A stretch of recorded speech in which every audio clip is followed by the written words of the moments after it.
Diet Coke, some water, Gatorade, and fall asleep. What's your fishing experience like? Uh, I'm the guy that not a morning person. Sometimes I'll be falling asleep on the boat. They start getting mad at me during tournaments.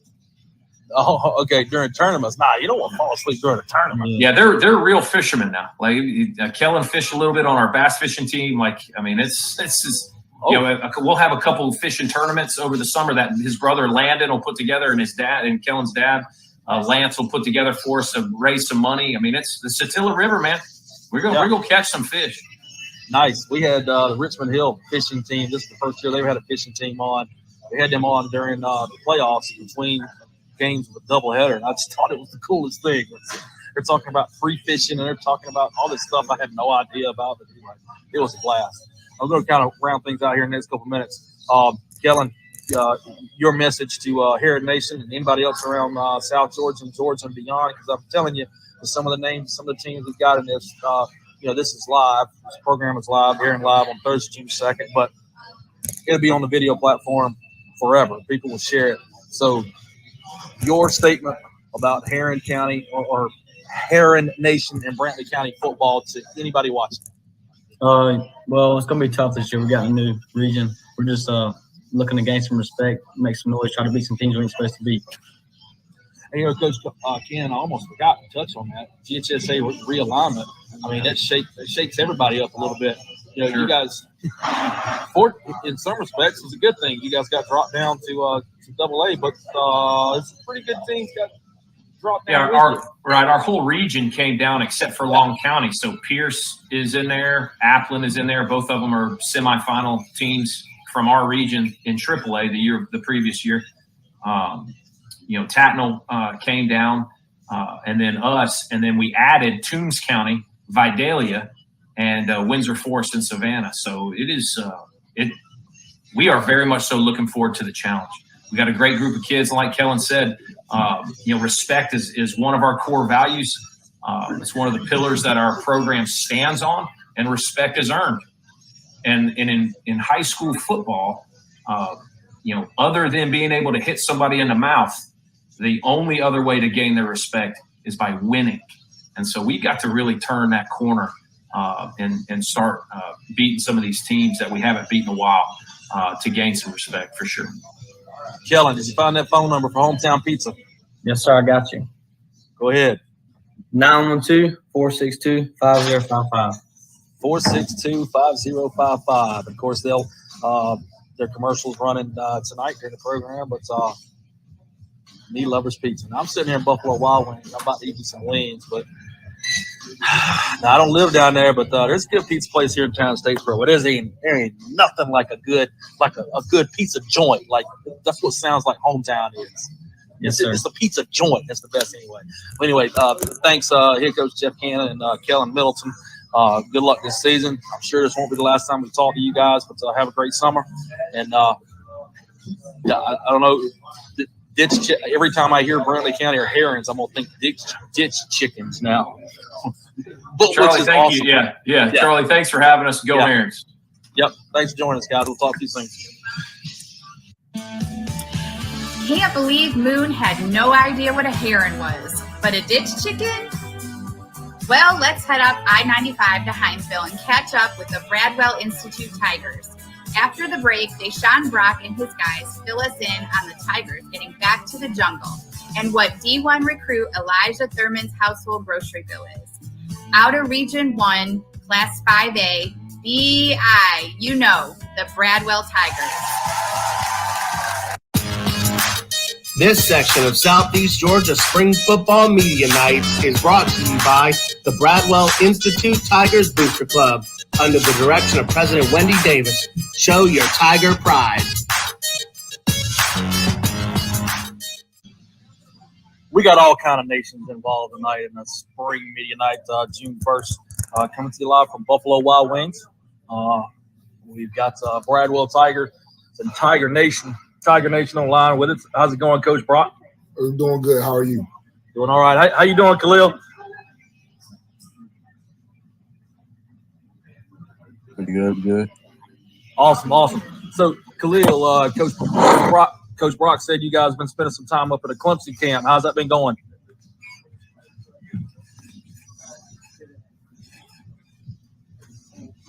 It was good, real good. I had a chance to talk to all different coaches and get my name out there. You know? Yeah, of course, that's what, those camps are all about. The two things that you just said: get your name out there and, picking up some skills, always improving. It's always got to be good, Coach Brock, to see a lot of your players involved in that, because those are things they don't have to go to. I mean, sure, they want to get their name out there, but they get to pick up things. And I'm sure you knowing you for a year and a half or so now, you seem like one of those coaches that, yes, it's my way or the highway here with Bradwell football. But by the same token, I know my guys and I know myself, we can always learn from others. Definitely, it's part of the game of football. You never know everything, and so you're always learning, always evolving. So anytime that my kids are able to go get some great coaching for some great coaches, I'm all for it. Go get that work. Go get better. Well, speaking of work, you guys just got done with spring practice. At this point, about 2 weeks ago, in fact, we broadcasted the Vidalia Bradwell spring game. And I want to take a chance to say thank you to Bradwell football, because last year you guys were added on as one of our coaches shows, and we got some other teams that are going to be added on this coming season. Just signed on Southeast Bullock last night, added our coaches shows, but you guys are affiliate number 2 with Low Country Radio, and looking forward to Chris Garrett handling play-by-play, and Lenny Williams on the sidelines, and Lewis Briggs handling color. So congratulations for that. That's a big step in a program. So, officially, being involved with a radio station, not just for coaching shows, because there's a lot of those out there, but to have your games broadcasted full time on any kind of radio station, it's a big step. So congratulations for that. Appreciate it. We thank you for the opportunity, and it's great to be able to have our brand out in the community, and whenever, families can't come to a game, they can at least tune in on the radio and hear their kid's name and hear their kids making plays. Yeah, and I got to tell you, it's taken almost 6 years of doing games at Richmond Hill, but a lot of their fans are finally getting around to the fact that, even if we do go to the games, it is still a good idea to turn the games on. I know funny story from last year, Thomas Cimolotti's dad, he was up in the stands first ball game, and one of the parents looked over him and said, "Chris, who are you on the phone with?" Because he didn't have any headphones. And he said, "I'm listening to the ball game on the race." So we had to give him some honorary headphones. And I know Zimbalati, and a lot of folks know Zimbalati. Guy's crazy, so that was kind of funny. But anyway, let's get right down to some X's and O's. Just like any ball team goes through, you lose some guys. I mean, you talk about Micah Kent, and a lot of these guys are playing football. They're going to be playing football in college here real soon. Micah Kent's an all-region player. Defensive player of the year, one of my favorite guys to call games for, Eli Loa-Toa. Mike Prince, first team all-region, and KJ Melvin, first team all-region. Let's talk about defense first. Micah Kent and Loa-Toa, some big-time shoes to fill.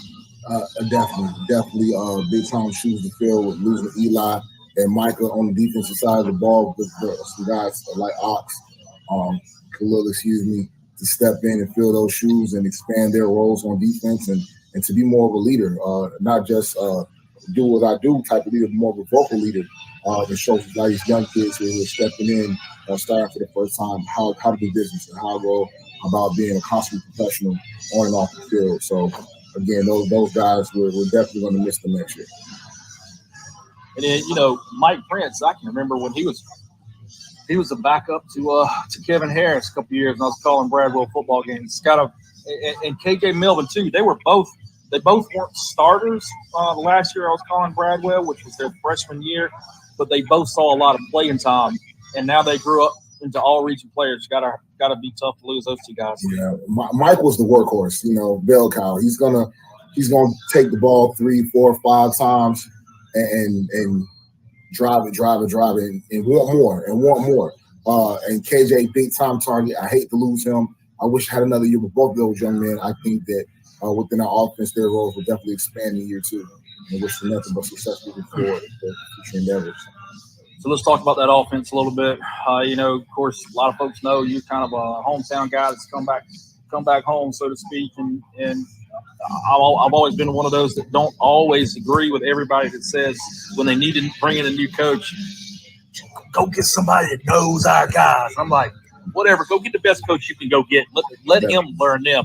Definitely. But there are some instances, and I think you and some of the other guys on your staff that you got there, it was the right place and the right time for the hometown folks to take over a program to get you guys back to where you were in the 90s. I mean, there was a few years ago where Bradwell hit a couple pretty good years. In fact, they went to the second round of the playoffs for the first time since the late 90s. But other than that, it's been a little tough. But I think this was the right time last year for the hometown guys to come back. So it's got to be good for you to be back home in what might feel like the first full year, non-COVID, whatever you want to look back. It's got to be good for you to be back home. Definitely great feeling to be back home, to be around my parents and my children's grandparents, and just to be back in this environment. I didn't know a lot of these Bradwell kids when I lived here before, but I'm familiar with Bradwell, familiar with the athletes of Hinesville, being that I lived in Hinesville for a long time before I left. So it's just a great opportunity. I'm happy to be here. Now, Khalil, when I called, I did most of the play-by-play in that Padilla game. Let Chris take third quarter and a little bit of some of the others so he can kind of get his feet wet. But I didn't have a roster until like 10 minutes for the game, so I didn't know all your names and numbers. But you made a hit about halfway through the first quarter, and I said, good gracious, who was that just came through the line? And they said, I can't remember what the nickname was. Are you Ox? Yeah, they call him Ox. All right, yeah, so that was Ox. And I said, well, who's Ox? I don't see an Ox on the roster. They're like, that's Khalil Lattimore. You came through that line. You filled that gap. Talk about your role on this defense. I mean, because you were honorable mention all-region player last year. But, you lose a couple guys like Jamel Mobley and Tyon Jones. But talk about your role and how it's going to have to be that much more important this year.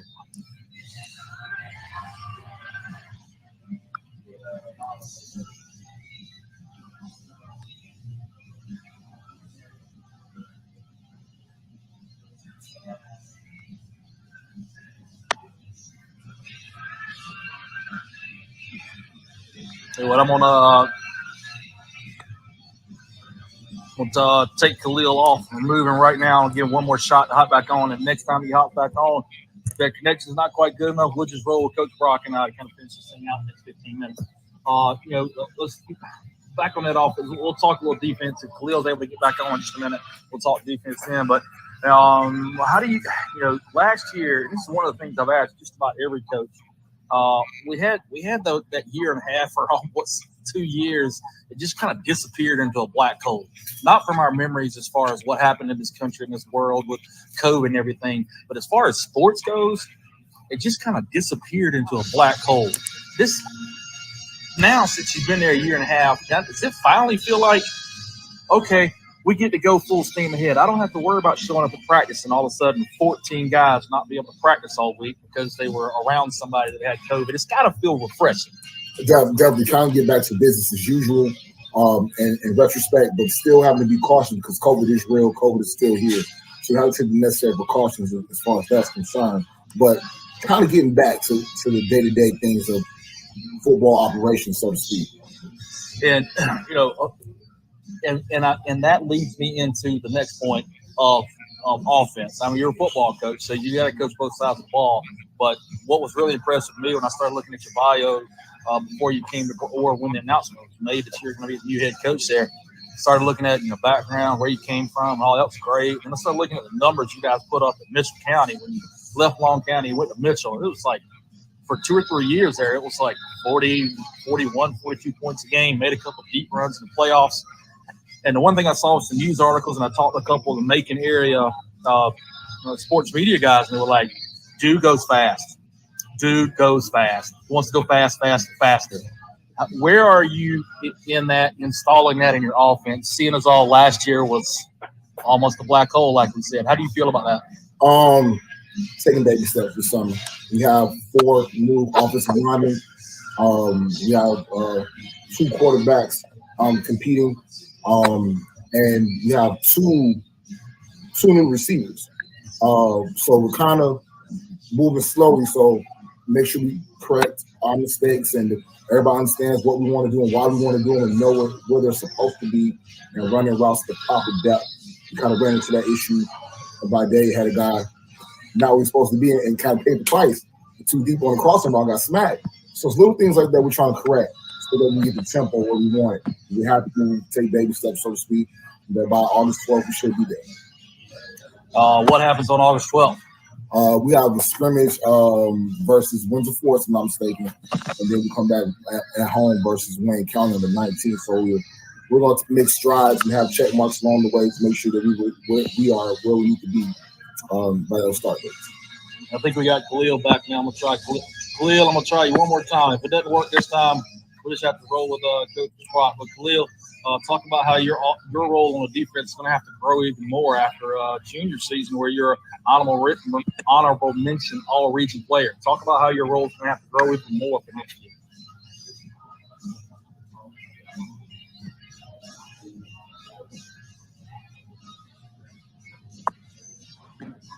All right, Khalil. I'm gonna let Coach Brock talk about you.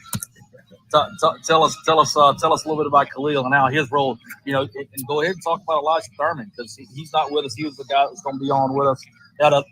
Now Elijah last year didn't play on? Did he play on both sides of the ball? Yes. He played defense sparingly, defensive end. He had to do that a little bit this year. We actually lost a guy due to military. I started defensive end, so Elijah had to go over there. A couple first, second downs throughout the game sporadically. And Ox is just gonna have to. You got to fill some holes. He's the leader, the heart and soul of our defense. These are the ones going to make the calls, make the adjustments, and get the calls in from Coach Davis to make sure the kids are lined up correctly. And we're going to go as he goes. He has to fill some holes and make tackles, and he's the guy. He's that dude for us defensively. I feel like he has next level talent. Probably more so as a safety or a nickelback, that money back they're playing nowadays in college football. But he's that guy, constantly professional on and off the field. Perfect gentleman, as you guys just witnessed. Great student. Great young man. I think his parents did a wonderful job raising him.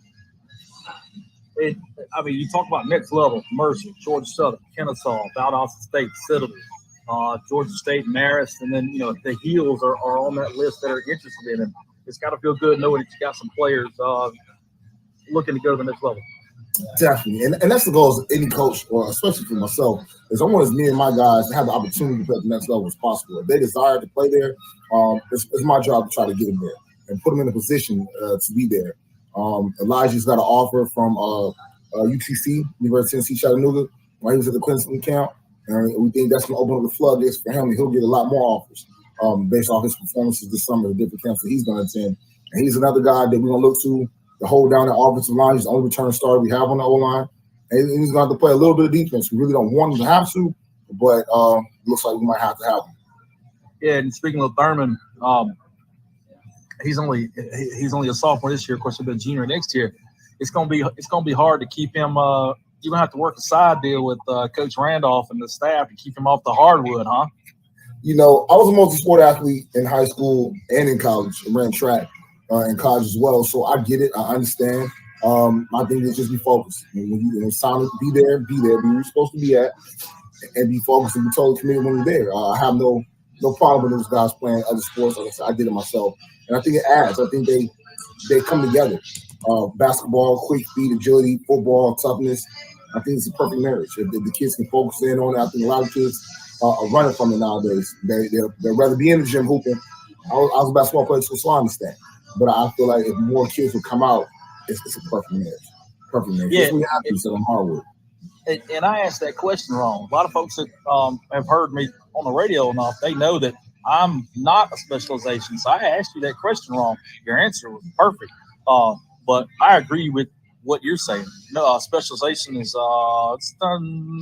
There are certain situations for certain kids and certain families. Maybe it's the right thing, but for the most part, I hate it for so many different reasons. But I guess what I should have asked was, it's going to be hard for him. If he has any decisions, you might have to work a side deal with Coach Randolph and say, hey, look, Coach Randolph, please don't take him away from me full time. Please, Coach. Yeah, we have some things worked out for the month of June. Basketball this camp hit hard in between those dead weeks. So June, we don't have a lot. We got one team camp. He'll be there for that. And I know he's gonna miss some days because he's on the hardwood. I'm fine with that, man. Go get that work. Hopefully the basketball team will win the region this year and make a run in the state playoffs. I'm one of the biggest fans So just go get it done. Just don't get hurt. Stay healthy, and get ready. To hit this grass. Go get this what? Hit this grass. Get this grass? Yeah. Okay, so you're talking about the football turf. Oh, yes, okay, sir. Right. Yes, sir. I got you. Yeah, you mentioned their pro basketball team in the playoffs last year, and not just in the playoffs because a lot of teams make the playoffs, but they had success last few years. Not so much last year, or two seasons ago, but they've had success within the last 4 to 5 years. In fact, the 2 seasons that we were calling on lowcountryradio.com, one of those years they made it to the second round of the playoffs for the first time in like 16, 17 years. So there's some things that are changing there at Bradwell. And I was just today talking to somebody at the broadcasting camp. I was teaching for Savannah schools, and a guy that's been here, I won't name his name because he might be embarrassed, but he was saying, what happened over there at Bradwell? In the 90s, man, that place was jungle. It was, I said, yeah, it's a sleeping giant, but they're getting there. So it's got to be good to be a part of that. Definitely. I think the mentality is changing. Within the school, within athletics, within the school, female sports and male sports, where the kids are like, we're tired of being a laughing stock. Girls basketball, they've always been a powerhouse. Shout out to Coach Baker. She's done a tremendous job. Admire the work that she's done. But as far as boys basketball last year, they made a lot of people take notice, and I think they're going to do a good job. And it's our turn now to turn that page, as it were, and make strides in growth and doing better.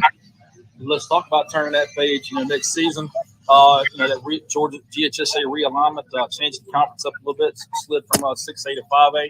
But you got Coffee County, you got Ware County, you got Jenkins, and fill in those dots for who's left in that conference. You, Jenkins, Coffee County, Ware County, and Spaceboro.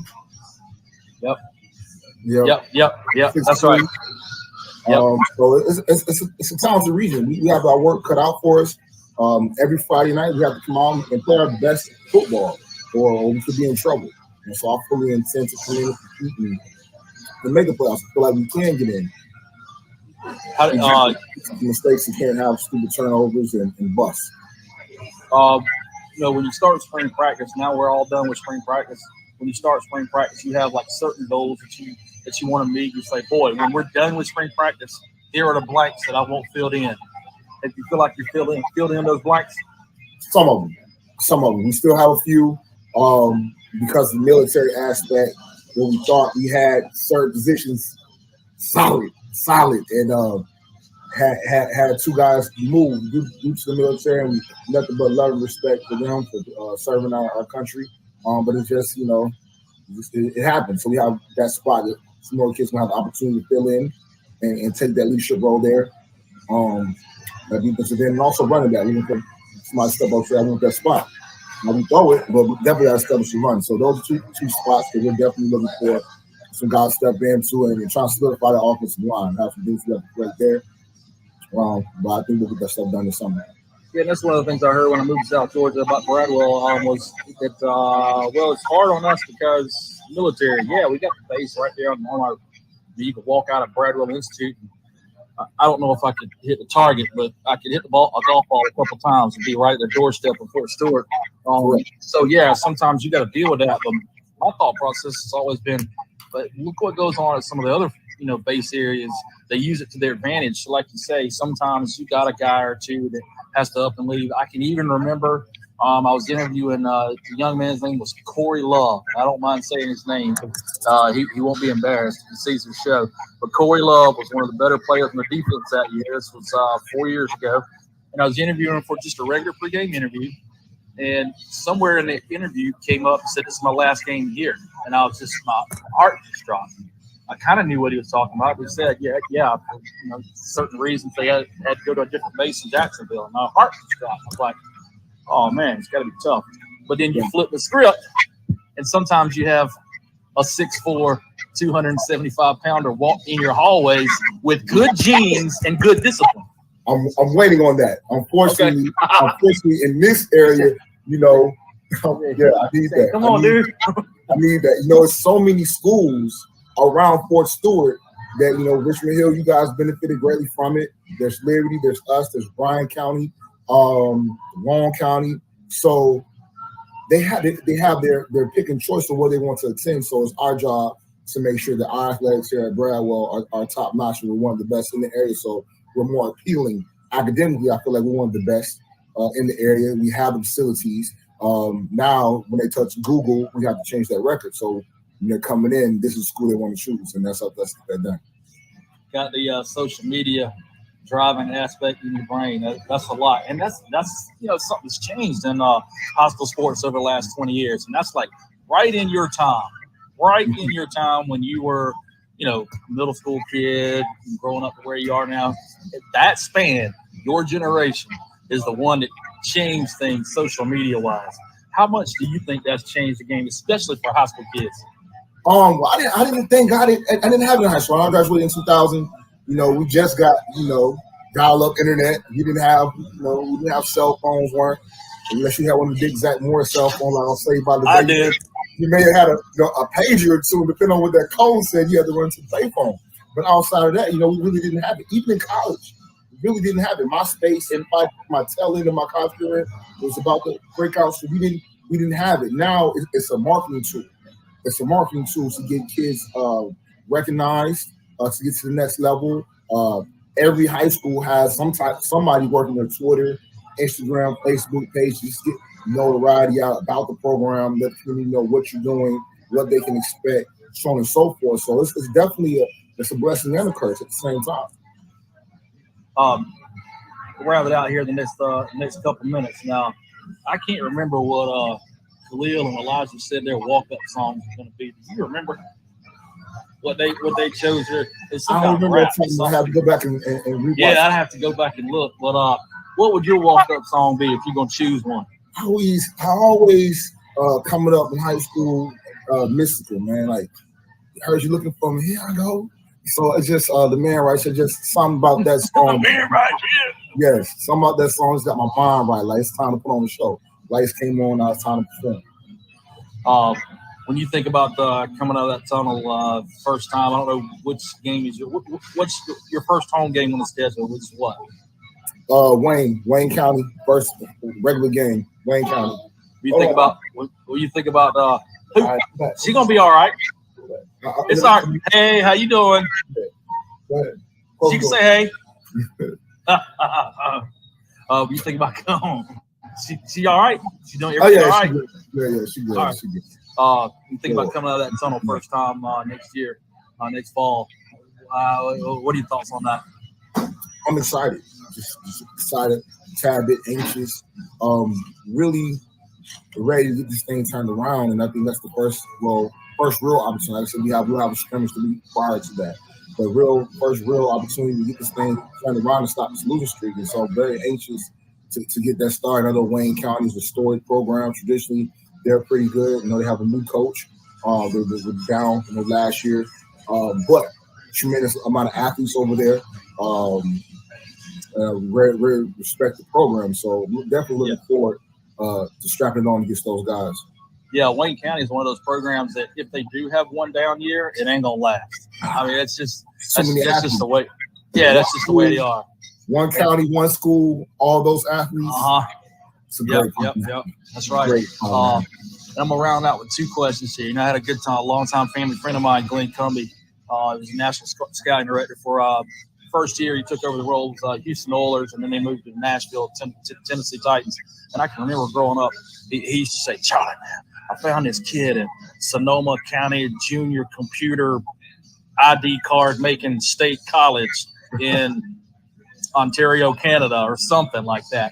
But one of the things he used to always talk about was, and dude had this like the old school satellite. You'd be watching some. I can remember watching Doug Flutie play the CFL before CFL was on regular TV. But one of the things he always talked about was high school football in the state of Georgia. And this is us living in South Carolina, man. That's where I grew up. That's where we were. And he'd tell me, "Charlie, people think California, Texas, Florida, and Georgia and Ohio all belong in the same pot for high school football."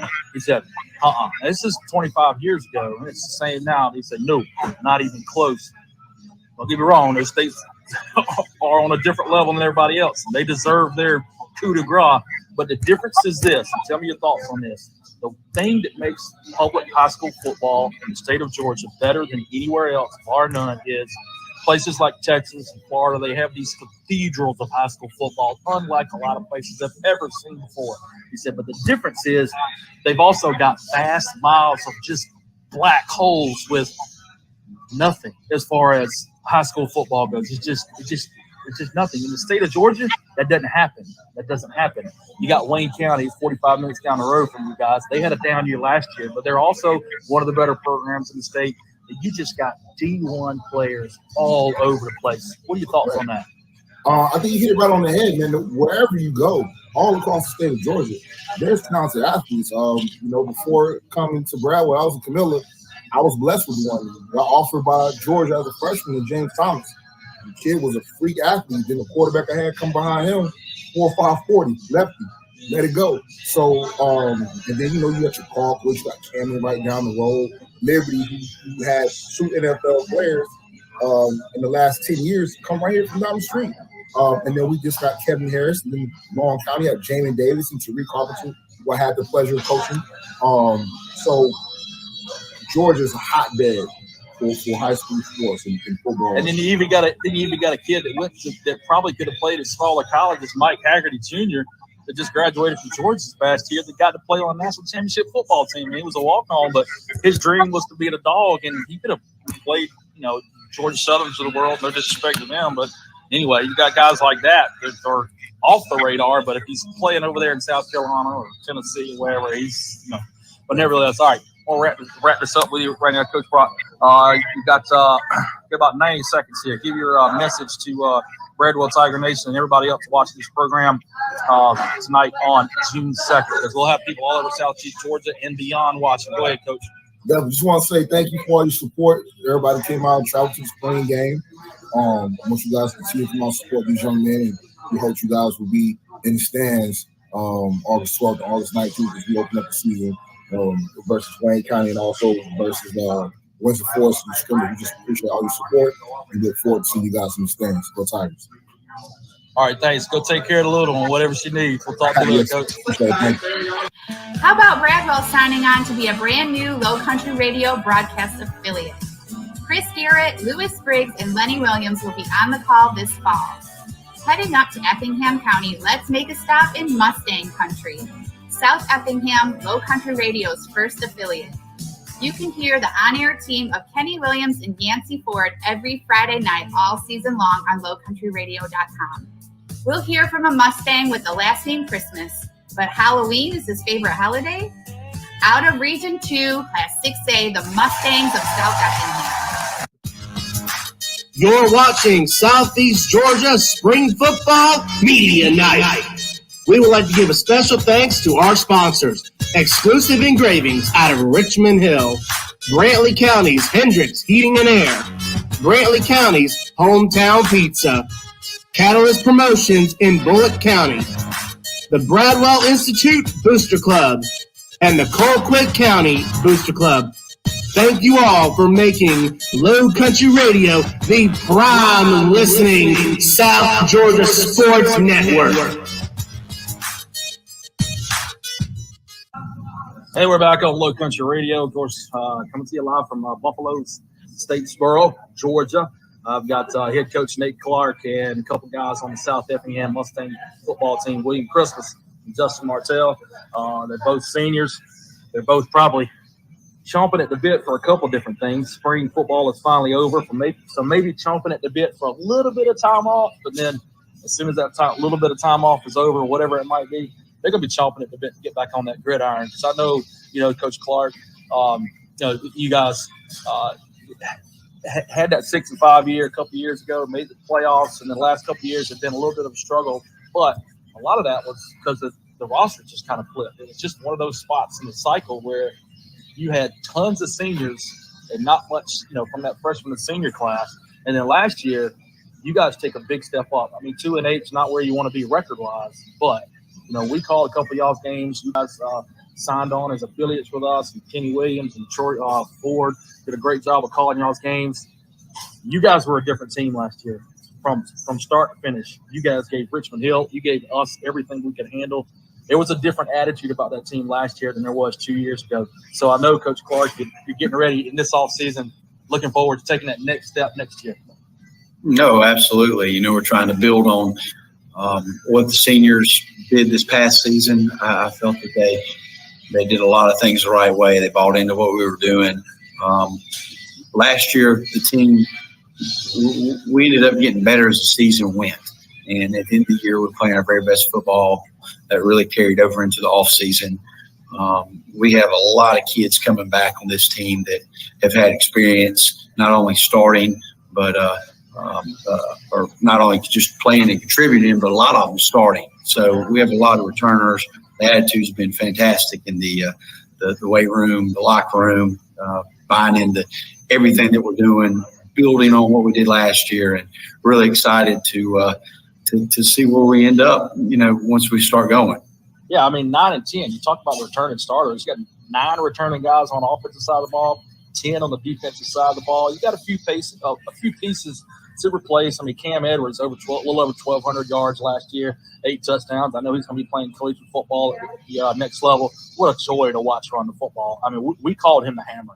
The couple games that we called it, you guys, your game against us, Richmond Hill, and then the first game against Metter, we just started calling him the Hammer because it's just hammering everybody on every play.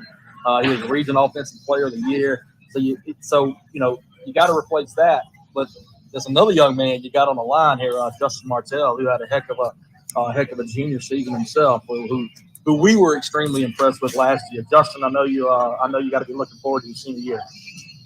Yes, sir. I've just been working this whole offseason, trying to get better. Yeah.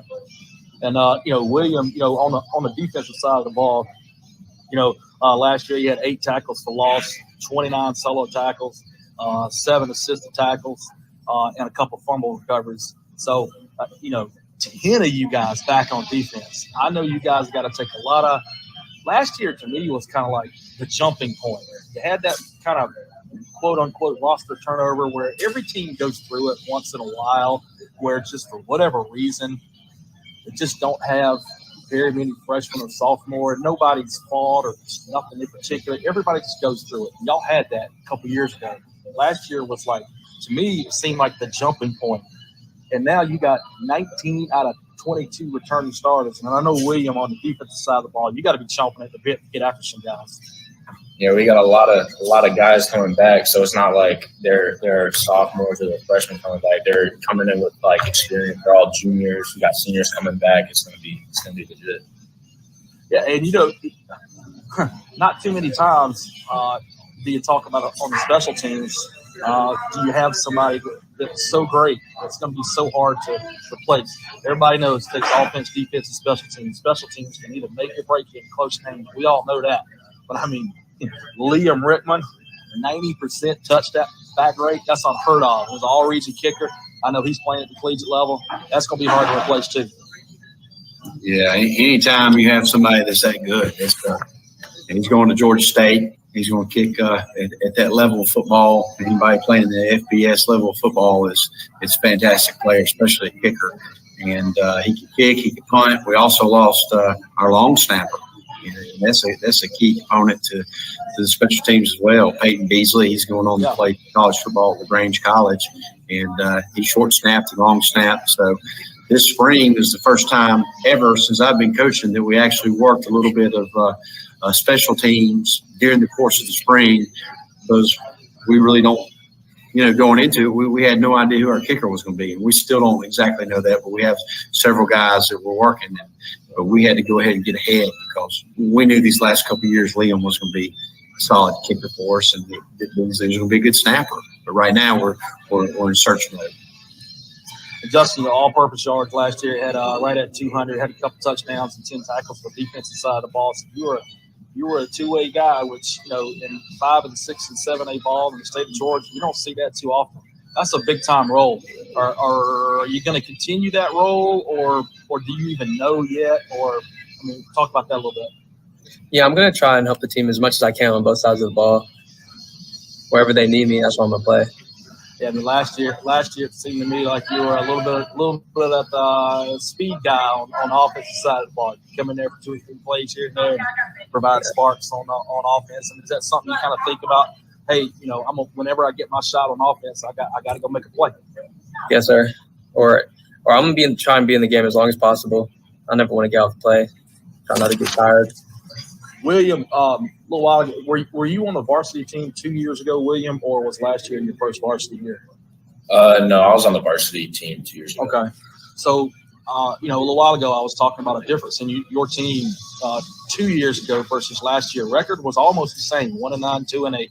But to us, it was like night and day. A couple years ago, there was probably, and maybe this is because there was so much youth 2 years ago. There was a lot of youth last year, but so much 2 years ago that there seemed to be some quit late in games. I mean, I know that word is tough to come by, but last year there was never any quit. It just seemed like, did you kind of see that flip last year? Yes, 2 years ago we had a lot of youth, and you know how 3 years ago we had a lot of seniors with the 6-4 or the 5-4, 6-4 record.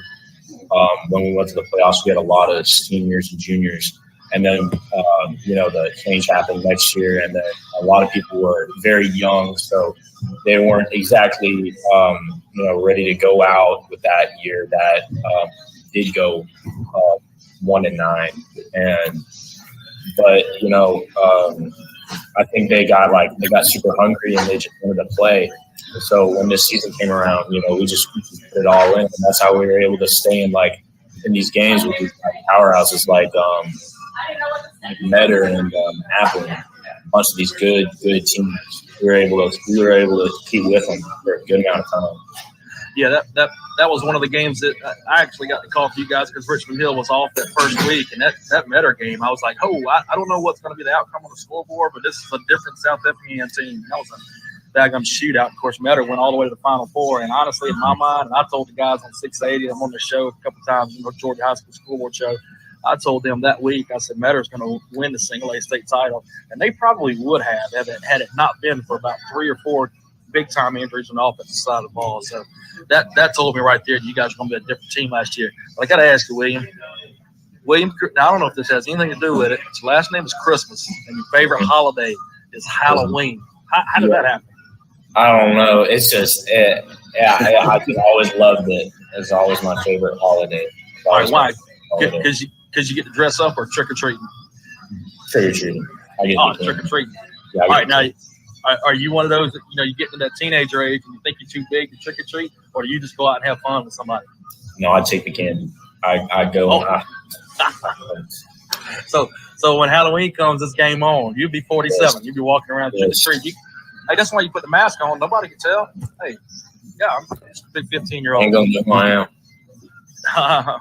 And, Justin, one of the things you said that a lot of people don't know about you is you want to be a physical therapist, which is that field is really growing over the last 20 years.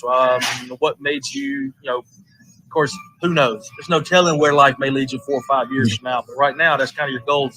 What led you into that thought process? 2 years ago when I broke my pinky, I had to go through physical therapy. And I just like being in there. I like what he was doing. And just what I want to do. I hear you. Coach Clark, you talk about some of the goals you guys have, winning more than half your games, make the playoffs, and then after that, let's see where life takes us on that schedule. Talk about those team goals. Well, anytime that you're getting ready for a year, obviously we like to win every single game. That's the goal. But really, you just want to be your absolute best every single day. So just win the day, be the best you can in that moment, be your absolute best. But I think if you have to boil down to something and talk to the team and set some sort of a goal and a standard for what we're trying to accomplish, I ask all the kids. We told them we have a team Google Classroom, and we sent out some information, literature that we ask everybody to fill out and give it back. And for the most part, when we ask the goals, most of the guys said, hey, I want to win more than half the games, and I want to make the playoff. And I think that's realistic and something that we can do, and we can build from there. And surely, that's very attainable. And if we can get there, we're going to try to strive to do for more. Hey, let's take a couple minutes to talk about that regional alignment. Talk about winning half those games, the realignments GHSA does every 2 years. You guys are going to be in there with the likes of Evans, Grovetown, Brunswick. Lakeside, Glen Academy. Am I right on that? Yes. Yeah. So Glen Academy, Lakeside, Brunswick, Broadtown, and Evans. Talk about that region realignment. Just any initial thoughts on that? Obviously, it's going to be tough. It's going to be a challenge. We're used to playing Brunswick and Glen. They're real good programs down there in Glen County and in Effingham. We've played them. They're a real good team on the other side of the county. And now we're going to add 3 teams from up north that we're not quite as familiar with: Lakeside, Evans, and Grovetown. And they're going to be coached really well, and they're going to be good football teams. But it's no longer do we have to play Richmond Hill and Statesboro, and we play those teams. We're going up that direction instead. Hey, you'll like to hear this, Coach Clark. And I don't know if they did this because, players, when they get some of these questionnaires, and I can remember getting them when I was in high school for a couple different shows I was on, and they get these questionnaires like favorite class, favorite thing to do on a Saturday. And these 2 answers, I got no idea if this is the honest goodness truth or they're just trying to impress their coaches. Their favorite class, both of them, is weights. And what they like to do on a Saturday, basically both of them is work out. Justin likes to work out a lot, and William likes to do recovery work and really work on his footwork. I mean, all right, now William, is that the honest to goodness truth, or is it a little bit okay, all right, okay, Justin? Yeah, that's true. All right, so what kind of workouts do you do on a now maybe I should have added a little category here.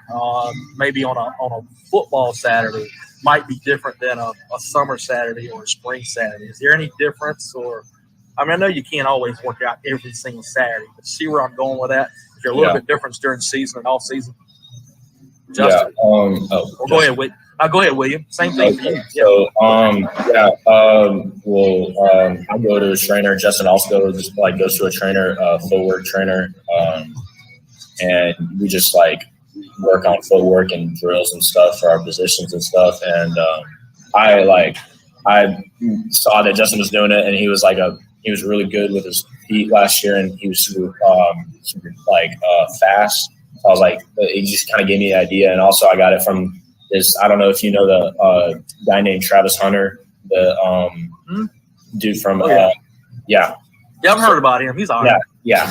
So he always went to every Sunday after a game. He during the season after a game, every Sunday he went and he worked and he trained speed, and he went to his trainer and he just worked on footwork and stuff. And Saturday was his recovery day, so it kind of just gave me the idea. And Justin, same thing for you. Yes, yeah. Most of the weekends when I'm not working out, I go to my trainer and work on footwork and stuff like that. But when I'm not with him, I usually work with my dad. I go in my garage or we go to Planet Fitness. And I usually work off whatever he goes off of. And he's a big dude, so he knows what he's talking about. All right. Then now I think I probably know the answer to this question. Who y'all both use the same trainer? Who's your trainer? Eddie Williams. Yeah. Eddie Williams. Okay. He played D1 ball. And he's real good dude. Okay. Now that's not plug this company real quick. Does he have a company name? Yeah. Provide Fitness. Yeah, that's who I thought. Now I don't really call him Eddie. I call him EJ. EJ, good EJ. Yeah.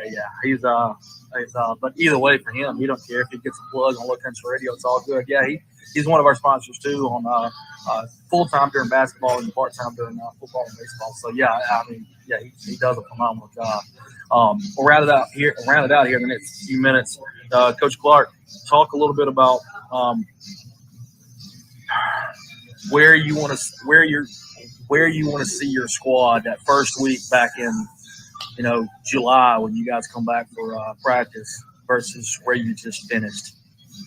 Well, obviously we want to, I hope the team continues to improve over the next couple months before we get back into practice throughout the summer workouts, and we get bigger and stronger and faster. And as we start to install the offense and defense a little more, some guys start to separate themselves and clearly see, who the guys going into fall camp or the guys that we think that compete, contribute, and see who has a really, really good summer. And hopefully we can stay injury free and continue with the right mentality and attitudes, and continue to develop that toughness. And then when we suit back up in the end of July, beginning of August, we can see if it's carried over and how much better we are at that point in time versus where we were when we ended the spring here last week. William and Justin, I'm going to give y'all a chance to talk to Mustang Nation real quick. Of course, this is the Southeast Georgia inaugural spring football media night. And I've touched base with a lot of media outlets. There's never really been a spring football media night. There's been some programs that have done their own version of like a pep rally or something like that, coinciding with their spring games and stuff like that, which is really cool. But from what I've heard, this is really the first time. So they'll not only be talking to Mustang Nation, but there'll be teams from Colquitt County to Camden County to Richmond Hill to the Effinghams. You guys talk to these guys. Talk to Southeast Georgia and beyond what Mustang Nation is going to be about this year. Go first, William. Okay. Honestly, it's just going to be about getting to those playoffs. I know all these other teams there, like Brunswick, they always have the mentality to get if they don't make the playoffs, there's something wrong with that team. And I just want us to get into that kind of mentality of we're gonna make the playoffs, and if we don't, that's not the normal. If we don't make the playoffs, that's not the normal I want to get into. So I want to kind of change this up, change how we're how we've been viewing the playoffs. We're gonna get it. We're gonna beat these new region teams. Justin. Yeah, we're gonna try and be a real tough team.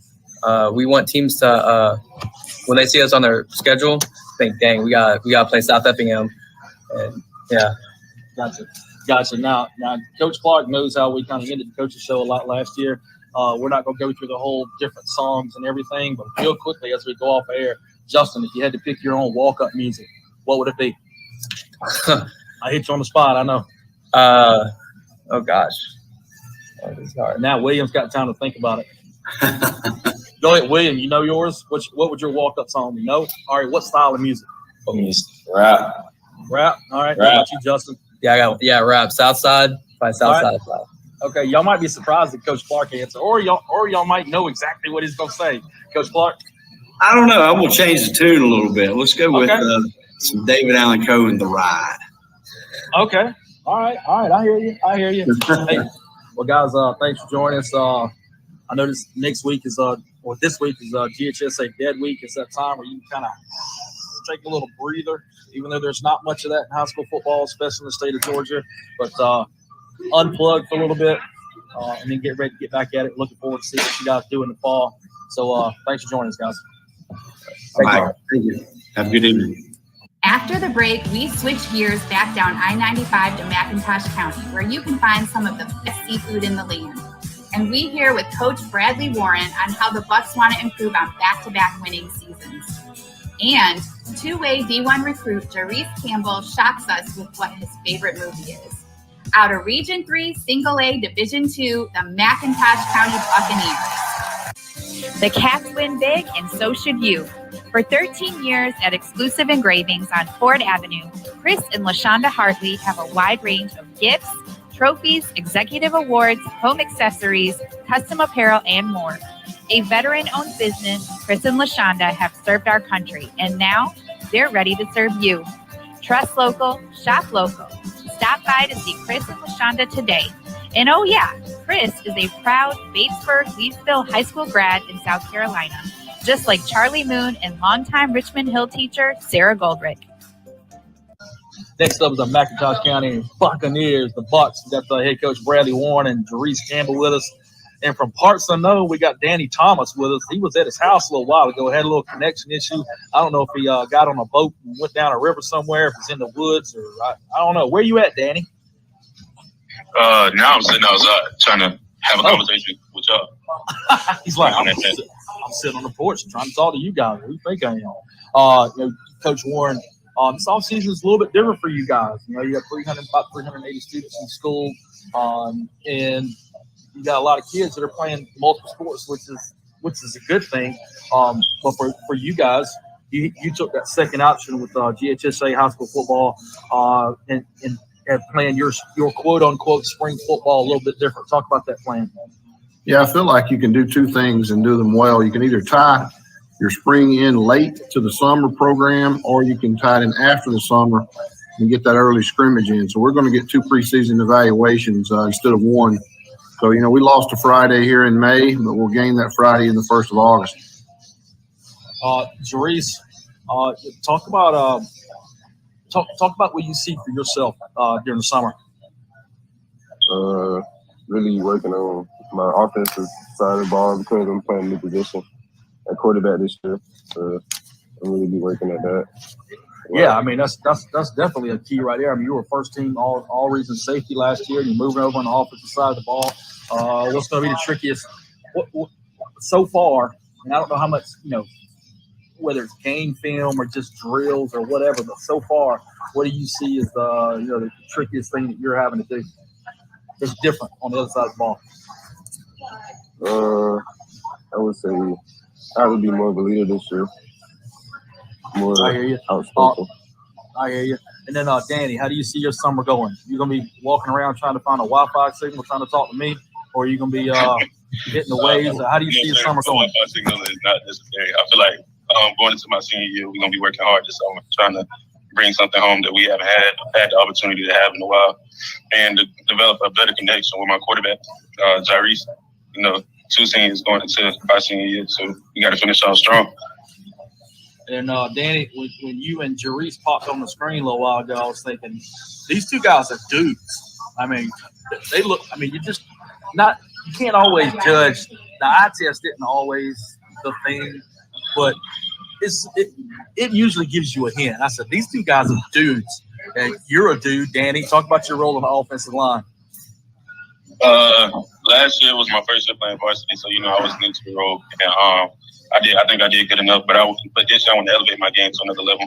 And as coming in as a senior, again, I got to lead the other linemen that's coming up behind me, and I realized I got to show more of a leader role than what I did last year, because I've been before and gained experience, so I have to teach it to other people as they come up behind me.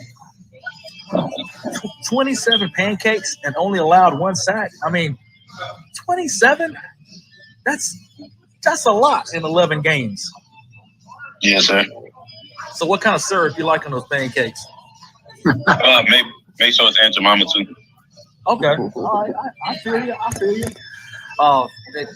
Coach Warren, you guys got some big shoes to fill. Every team goes through it every year. You always got some guys that move on graduation or wherever they might go. But Darius West is a big-time running back. You guys got to replace him. Oh, Darius is coming back. Oh, my bad. I'm looking at the wrong thing. You're right. Ladarius talk about Ladarius and being able to have him back. Well, a lot of our guys, I'm an old school coach, so all of our entire team plays 2 ways. They learn an offensive, defensive position and special teams positions. So Darius played linebacker last year and running back. So he's a veteran. He's been in our program going on 4 seasons now, so he knows the offense real well. Coach Jerice, Danny has been in the system for a little while as well, so we're excited about the continuity that our offense and defense bring back to the ball.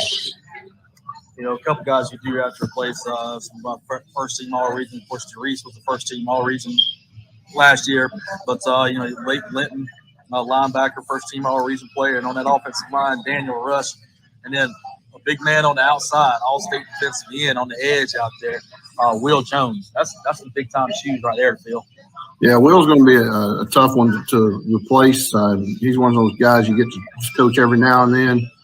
He's a defending state weightlifting champ. He's a college football player. He's 235 pounds, runs the 100 and 200 meters. So he's looks like a Mack truck coming at you. So we've got some plans to every year is a challenge is to build around the skill that you have and the talents of the young men that you have. So we feel like we've got a good plan coming together. Good, Jerice, your role on that offensive side of the ball is going to be a lot different this year. I mean, 11 solo tackles, 25 assists, 5 tackles for loss. But on the offensive side of the ball and on special teams, 429 all-purpose yards and three scores. Those numbers are going to, for you guys to succeed, obviously, you're going to take over the quarterback role. Have you thought about what kind of numbers? I know everybody, team goals, we want to win. But have you thought about what kind of numbers it's going to take for you to hit for your team to be great? me and Coach Warren was saying we can go for 1,000 passing and 1,000 rushing. That way everyone can get a chance to touch the ball a little bit. Yeah, that's some good stuff right there.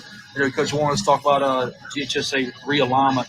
One of the things GHSA did, because there were so many freaking teams in single A the last few years. They split into 2 divisions, and that's really helped you guys out a lot. Yeah, it has. So, they incorporated the private schools into all classifications with a multiplier, and then single A had the biggest disparity in numbers. So we became Division I and Division II in single A ball, which allows us to level the playing field and play schools similar to us in size and in the region and playoffs. Let's talk about that. Let's talk about that region. You got Jenkins County in there, Montgomery County out of Mount Vernon, out of Twin City, Georgia. Not too far north of where I'm at in Statesboro here, from beautiful Buffalo Wild Wings, plugged in one of our sponsors for Low Country Radio with Richmond Hill Athletics in Southeast Georgia, spring football media nights. But ECI, Emmanuel County Institute, and of course Portal, which is if you go to my left about 15 miles, you'll run right into them too. Talk about that region a little bit. Yeah, it's a different region for sure. It was a very small region, and Montgomery County appealed to come in. So, McIntosh, Jenkins, Portal, and ECI were from the old Region 3, and then you added Montgomery County, which gives us Region 3, Division 2 now. So there's 5 of us in there. It ought to be pretty competitive. All right, now I'm going to flip gears here a little bit. Dennis the Menace. Now, I remember Dennis the Menace, Therese, but favorite movie. Why? I'm not saying I think he's stupid or anything, but tell the people why Dennis the Menace is Therese's favorite movie. Because, Dennis he's just, different, how he caught the man at the end, that's really the biggest thing that made me like that movie. Okay, all right. And then, hey, one of the old classics, Danny, Forrest Gump, Life is like a bunch of chocolate, or Life is like a box of chocolates, right? Yes, sir. That movie I watched when I was little, I remember the first time seeing it, it taught me a lot of life lessons and stuff like that I incorporate into my today's game and stuff like that. Like Forrest said, life is like a box of chocolates. You never know what you're going to get. Certain opportunities, you never know what's going to happen until it's right in front of your face. That's kind of what I gained from that movie, and that's why it's one of my favorites. Yeah, and of course, us being in Southeast Georgia, a lot of that movie was filmed right here in the Savannah area. In fact, that scene, Life is like a box of chocolates, it was right there on Washington Square, a couple blocks from Bay Street. See, every time I go by there, I think old Forrest sitting there talking to that lady, getting ready to get on the bus. And at first, that lady was like, "Who is this guy?" And then after about 2 minutes, she was like, "This guy's really cool." Hey, Danny, what's your favorite part of Forrest Gump? My favorite part is actually the scene, but he made when he fulfilled his promise to Bubba when he had the strip boat. He was doing that with Lieutenant Dan and stuff like that. Like, that whole thing there showed me how much Forrest was a friend towards Bubba, and I try to be like Forrest towards my fellow companions and things of such sort. Yeah, that was awesome. And one of my favorite scenes is along with the shrimp boat. He's talking about shrimp potatoes, shrimp sandwiches, shrimp soup, shrimp chip. That was awesome. It was classic. A lot of classic. Definitely a good part of the movie. Hey, I'm gonna hit you on the spot, Coach Warren. What's one of your favorite movies? Oh man, that's easy. I'm a Star Wars junkie. Okay. All right. What's your favorite one? Oh, it's the first one. The original. Oh yeah, the original Star Wars. Yeah, that came out. I was at the Kmart buying Star Wars figures and battling them all day long. Oh yeah. So you and I about the same age, then. I'm old. Yeah, that was about my time. About my time. Hey, you guys like to fill your Saturdays riding 4-wheelers and playing basketball, Jerice. How many 4-wheelers you got? You got one, or you got some other guys you like to ride with? Just one. Okay, all right. And Danny, can you dunk? No, I wish I could. Okay. Unfortunately, I cannot. Okay, all right. Hey, I like the honesty. A couple guys you like to model your games after. Derwin James, Jerice, talk about Derwin. Derwin James, he can play at the line of scrimmage, or he can cover. That's how I like to play like that too. I like and Danny, Tyron Smith is your favorite guy. Because I'm a Cowboys fan and things of such sort. So like seeing his physicality on the line and his ability to protect the quarterback at that type of position inspires me to do what I do as of right now to the best of my ability. And then, Danny, you got something that you want to do in your future that's right along the lines of what I'm doing right now. You want to go into sports broadcast journalism. When did that happen for you, or just talk about that? I realized that when a lot of my teachers said like I had the voice and things of that sort. I always wanted to be around sports, but I wanted to figure out a way I could be around sports and also love it at the same time. So why not just talk about it, have conversations with players and coaches and things like that, and try to get more insight on the game. So that's kind of where that idea came from. Awesome. Hey, we'll stay in touch. I'll be glad to help you out. Anything I can help you out with. Yes, sir. It's a lot more wide open field now than it was 20 years ago when I graduated from the University of South Carolina. I can tell you that much. But anyways, so good luck with that. And look, Jerice, you couldn't come up with something more interesting, or you had to think real hard about that thing that most people don't know about you. I used to like basketball more than I like football. Right. Can you dunk? No. What about the Jays? Oh yeah, I'm jumping there now. Jumping that field. Okay, so you got some of that Stephen Curry, and of course you're recording this on tonight, Dallas and Golden State in Game 6, I believe. But who you got? Who you got tonight? Dallas Mavs or the Warriors? I like the Warriors. Awesome. All right, hey, we're gonna round it out. We're gonna round it out like this. Coach Warren, talk about your team goals in the upcoming season. Well, this year I don't think we've got a ton of size, but what we do have a lot of is team speed. So everything we do is going to be centered around achieving the schemes around the team speed that we have. We think we're going to be pretty fast on defense, pretty physical on offense. So, achieving those goals, the implementation, the summer commitment, those type of things will be key to our success early. And Jerice and Danny, I'm gonna hit y'all with something funny here to round things out. And I'm gonna hit Coach Warren, but they're gonna have a little time to think about it. Jerice, if you had to think about your walk-up song, what would your walk-up song be?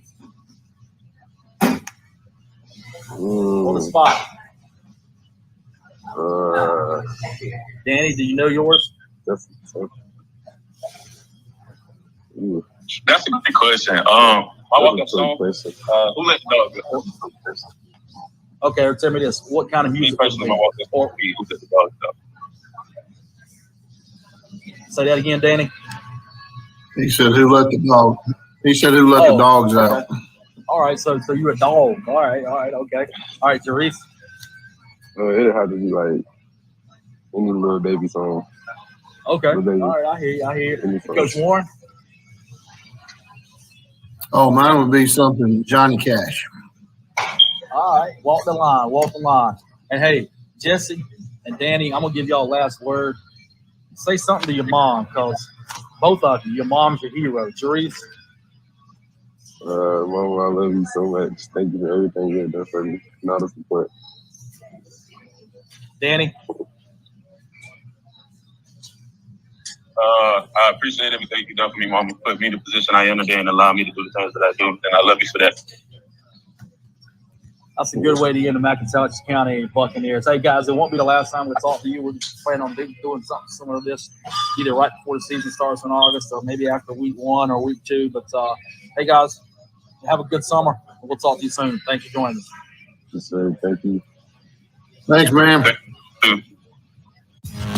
Stay tuned, fans. The second half of Southeast Georgia Spring Football Media Nights is coming up next. Your mission, Jim, should you decide to accept it. 3rd down and 4 here at the 31-yard line. We're hanging on to a 16-14 lead. Rodemaker, he gives to Robinson, and he's scooped in the backfield. Clark, how do you do? As always, should you or any of your IM force be caught or killed, the Secretary will disavow any knowledge of your actions. Pro football pickoff. Here he goes. Again. Again. Sideline. One man to beat.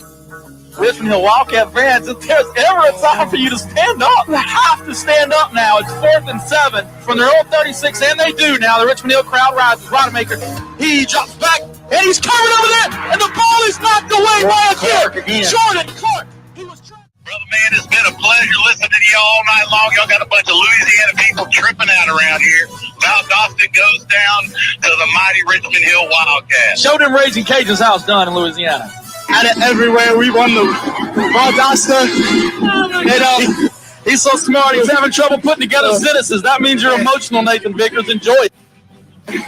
I've never been at anything part of this before. It's the biggest moment of my life.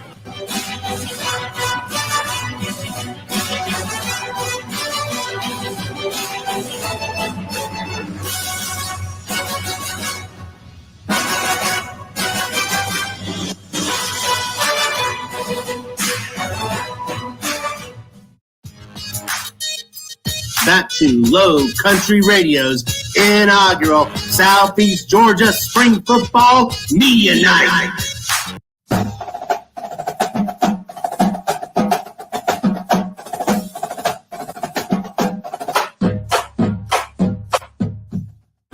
Okay, time to head up to Bullitt County, home of the Georgia Southern Eagles.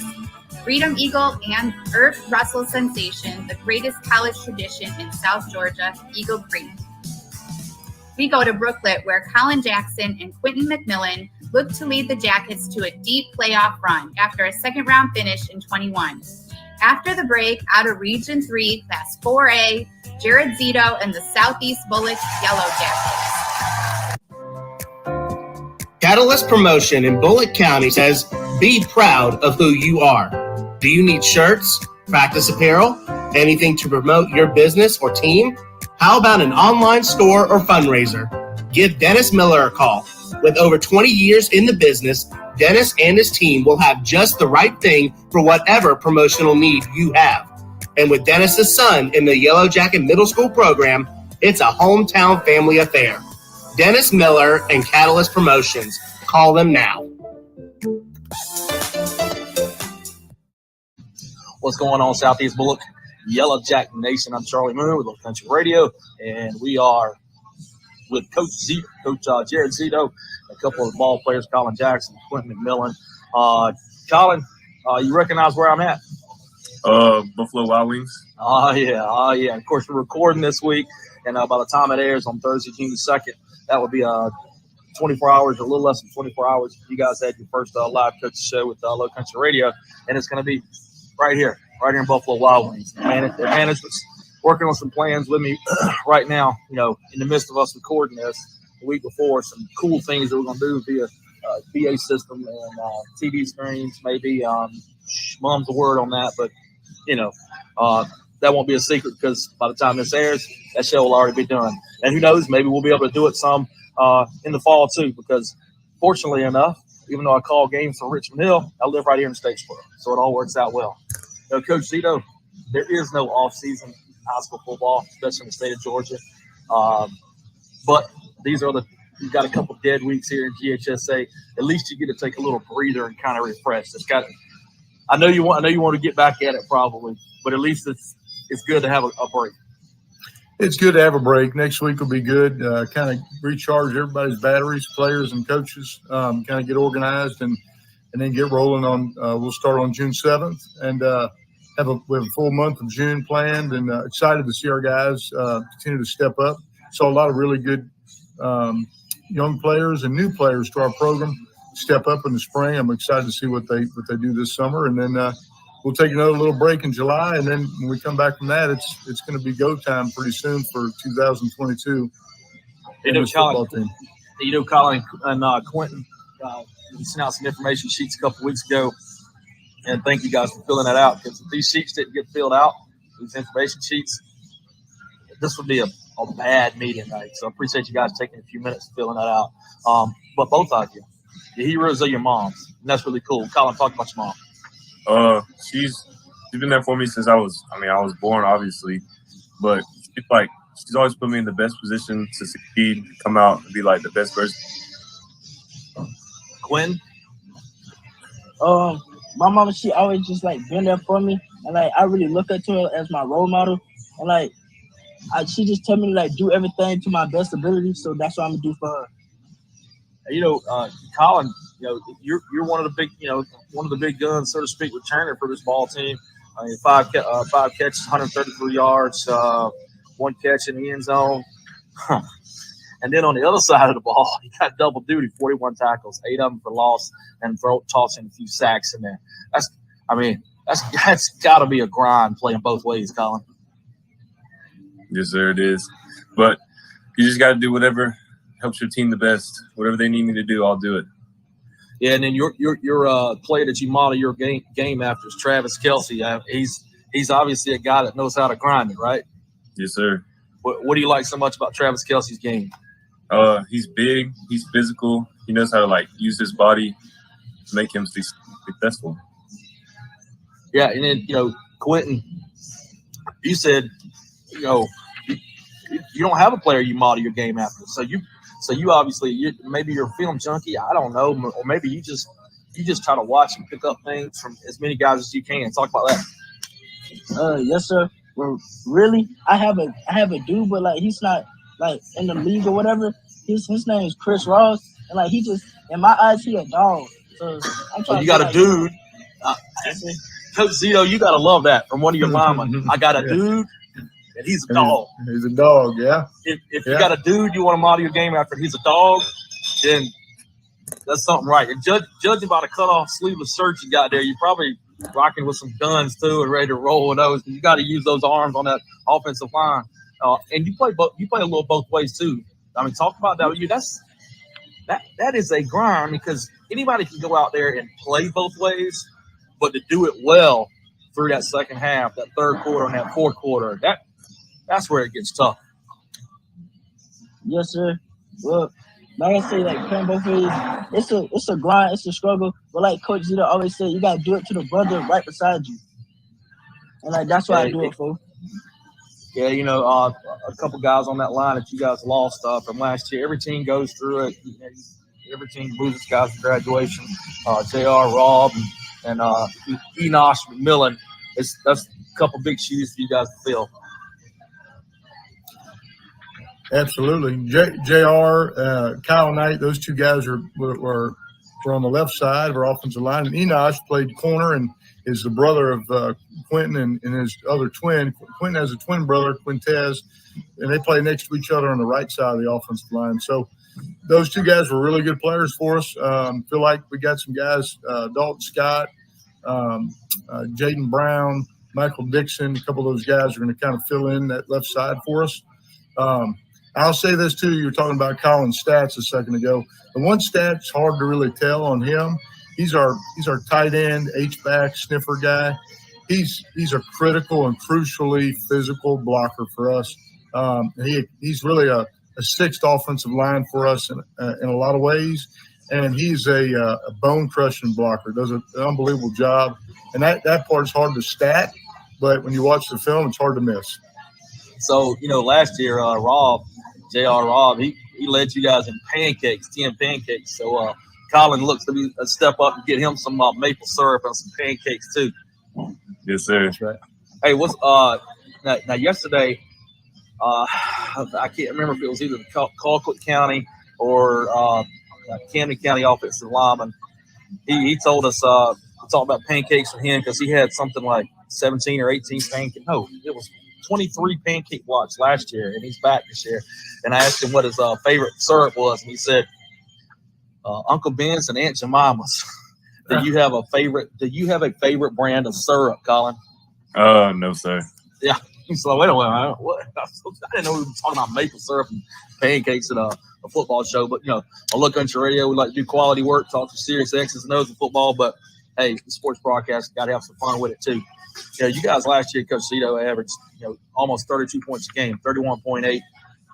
And it was the best season for Southeast Bullock in a long time. You go back, you guys have a couple state titles, but that's been a while.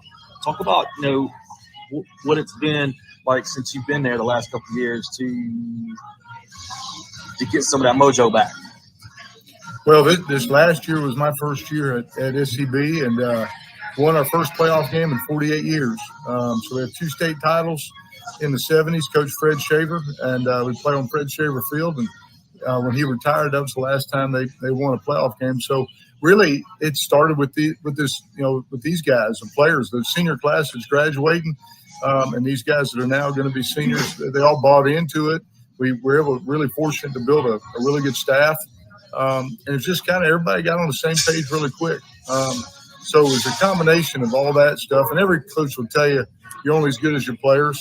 And you're only good as those guys that buy into what you're doing. So we had a really good team. We stayed relatively healthy.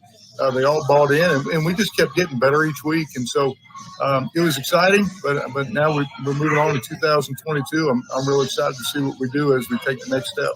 One number last year that really stands out to me when you look at your stat sheet, 10 turnovers in 12 games. That's pretty stout for pretty much any level. But when you're talking about 15, 16, 17, 18-year-old ball players and they're turning the ball over less than one time a game, that's gotta do your heart right. Absolutely. And our defensive coordinator and defensive staff love that as well. Those guys love to keep chains moving, and they don't like to see turnovers. So I think, we really played off both sides. We took care of the football on one side. We really played stingy defense on the other. And then, again, we got more and more explosive on offense as the season went on, as the kids got familiar, because everything we were doing on both sides of the ball was brand new. So I'm excited as we move forward. But as you know, turnovers are a big part of the game. Get a bunch of takeaways and then don't put it on the ground. Of course, a couple of pitch and catch combo with Christian Clark last year. Now Tyler Griffin, those guys have graduated and gone on to other things. Tyler, between those two, Tyler Griffin, 679 yards in the air, 512 on the ground. And Christian Clark, almost 1,200 yards in the air and 646 yards on the ground. What a hell of a combo. Those two were awesome, phenomenal, great young men. Christian Clark's going to be playing at Savannah State. Of course, Tyler Griffin going to UCF. But it's next man up. Gage DiGiovanni was our backup last year. He'll be our starter. Wait a minute, say that name again. I'm gonna have to practice that one. Well, we call him Deej or DiGiovanni. DiGiovanni. I think I said it wrong for about 3 months, but okay. Gage, he had a great spring, threw the ball really well.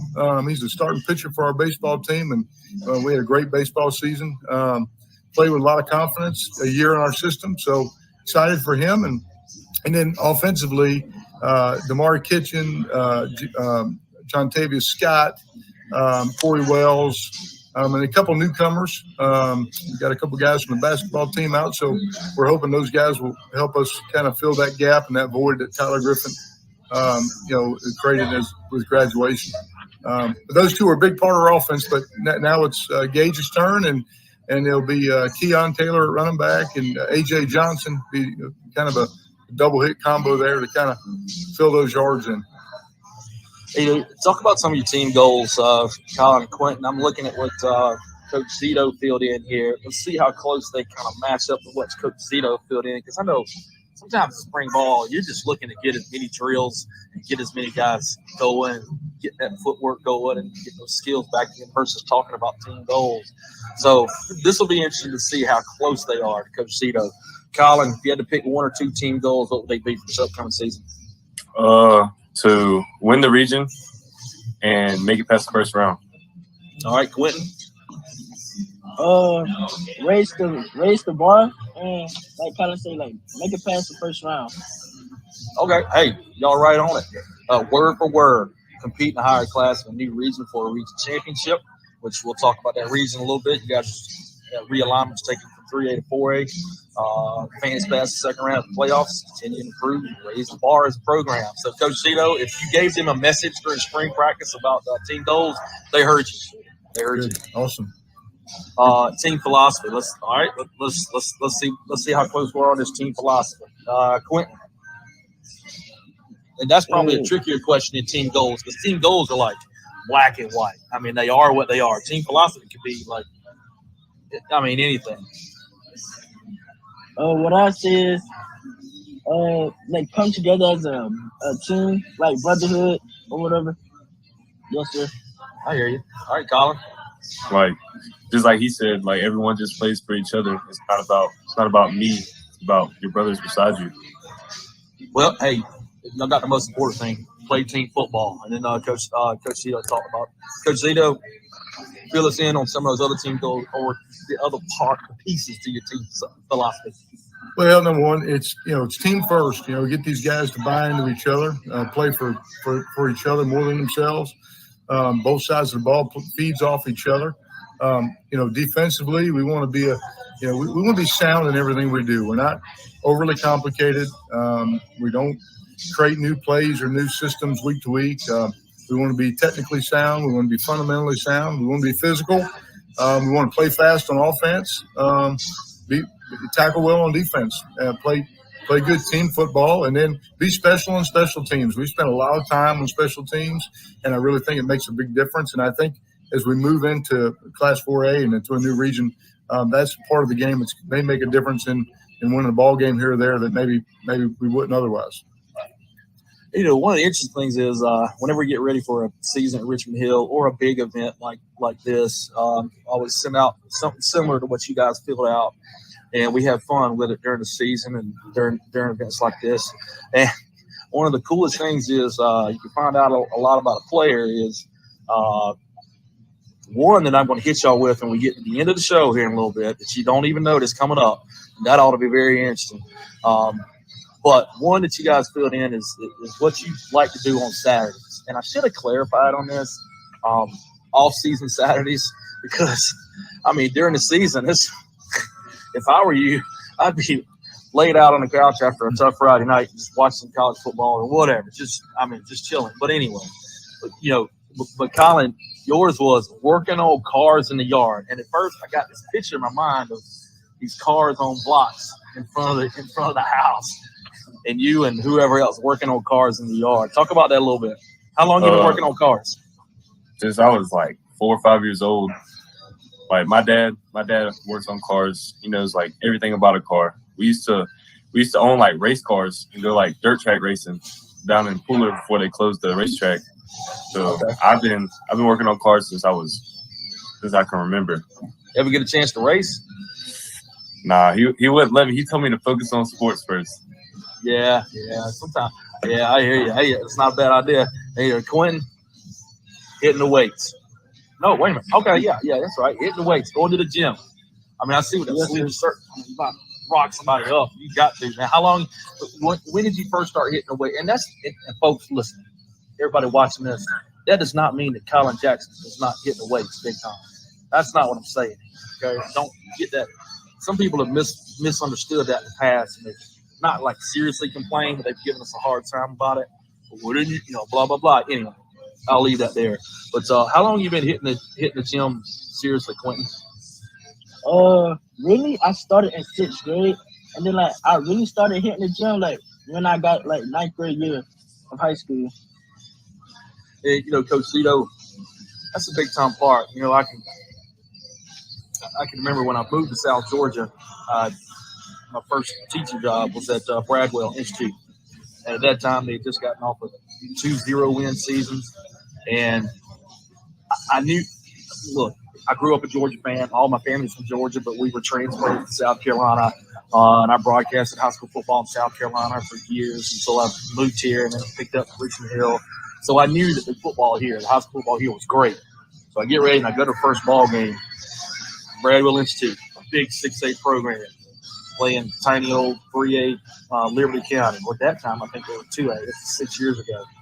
And I walk into the stands, not knowing much about the programs, other than just some things I've heard in Liberty County. Had some success in playoffs, but that's pretty much it.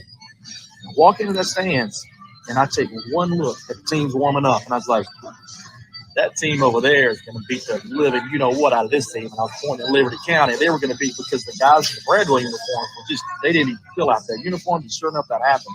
And it's taken them a long time to get their weight program really going. Especially at the 4A to 5A, at every level. But talk about that weight program, what you guys have done there. Well, I'm 100% agree.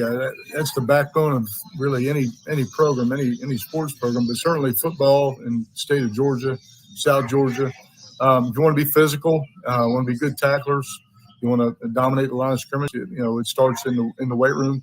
I was real fortunate when I came here. Coach Peterson, our offensive line coach, he's kind of been the one that's been the mainstay in the weight room, did a great job. Kids worked really hard. We got a really tiny weight room that we're in the process of expanding some things. So we're real excited about that. But in terms of the work ethic and that mentality already been instilled in our kids, Coach Peterson already had that kind of going. And so I just kind of piggybacked off of that. And it's been really good. Our kids really understand the weight room. They appreciate it. It's a culture. In the beginning, kids don't want to lift weights, but it becomes part of what the team does. And then it comes down to those older players teaching younger players, like, this is what you do. If you play football here, you're going to lift weights. Yeah, and then some point, Colin, correct me if I'm wrong, at some point it's a matter of survival. If you're a sophomore and you still want to keep playing football, you're going to get your head ripped off if you're not taking it serious in that weight room. Am I right or am I wrong? You're right. It's either I hit the weights hard freshman, sophomore year, or I stop playing football. I mean, it's just, unless I want to not play at a high level. But, Coach Zito, you played high school football in Florida, and then you played at Newberry College, which is another similarity because that's where I was born. I lived in Newberry. My dad worked at Newberry College. He was the dean of admissions in the 70s and 80s.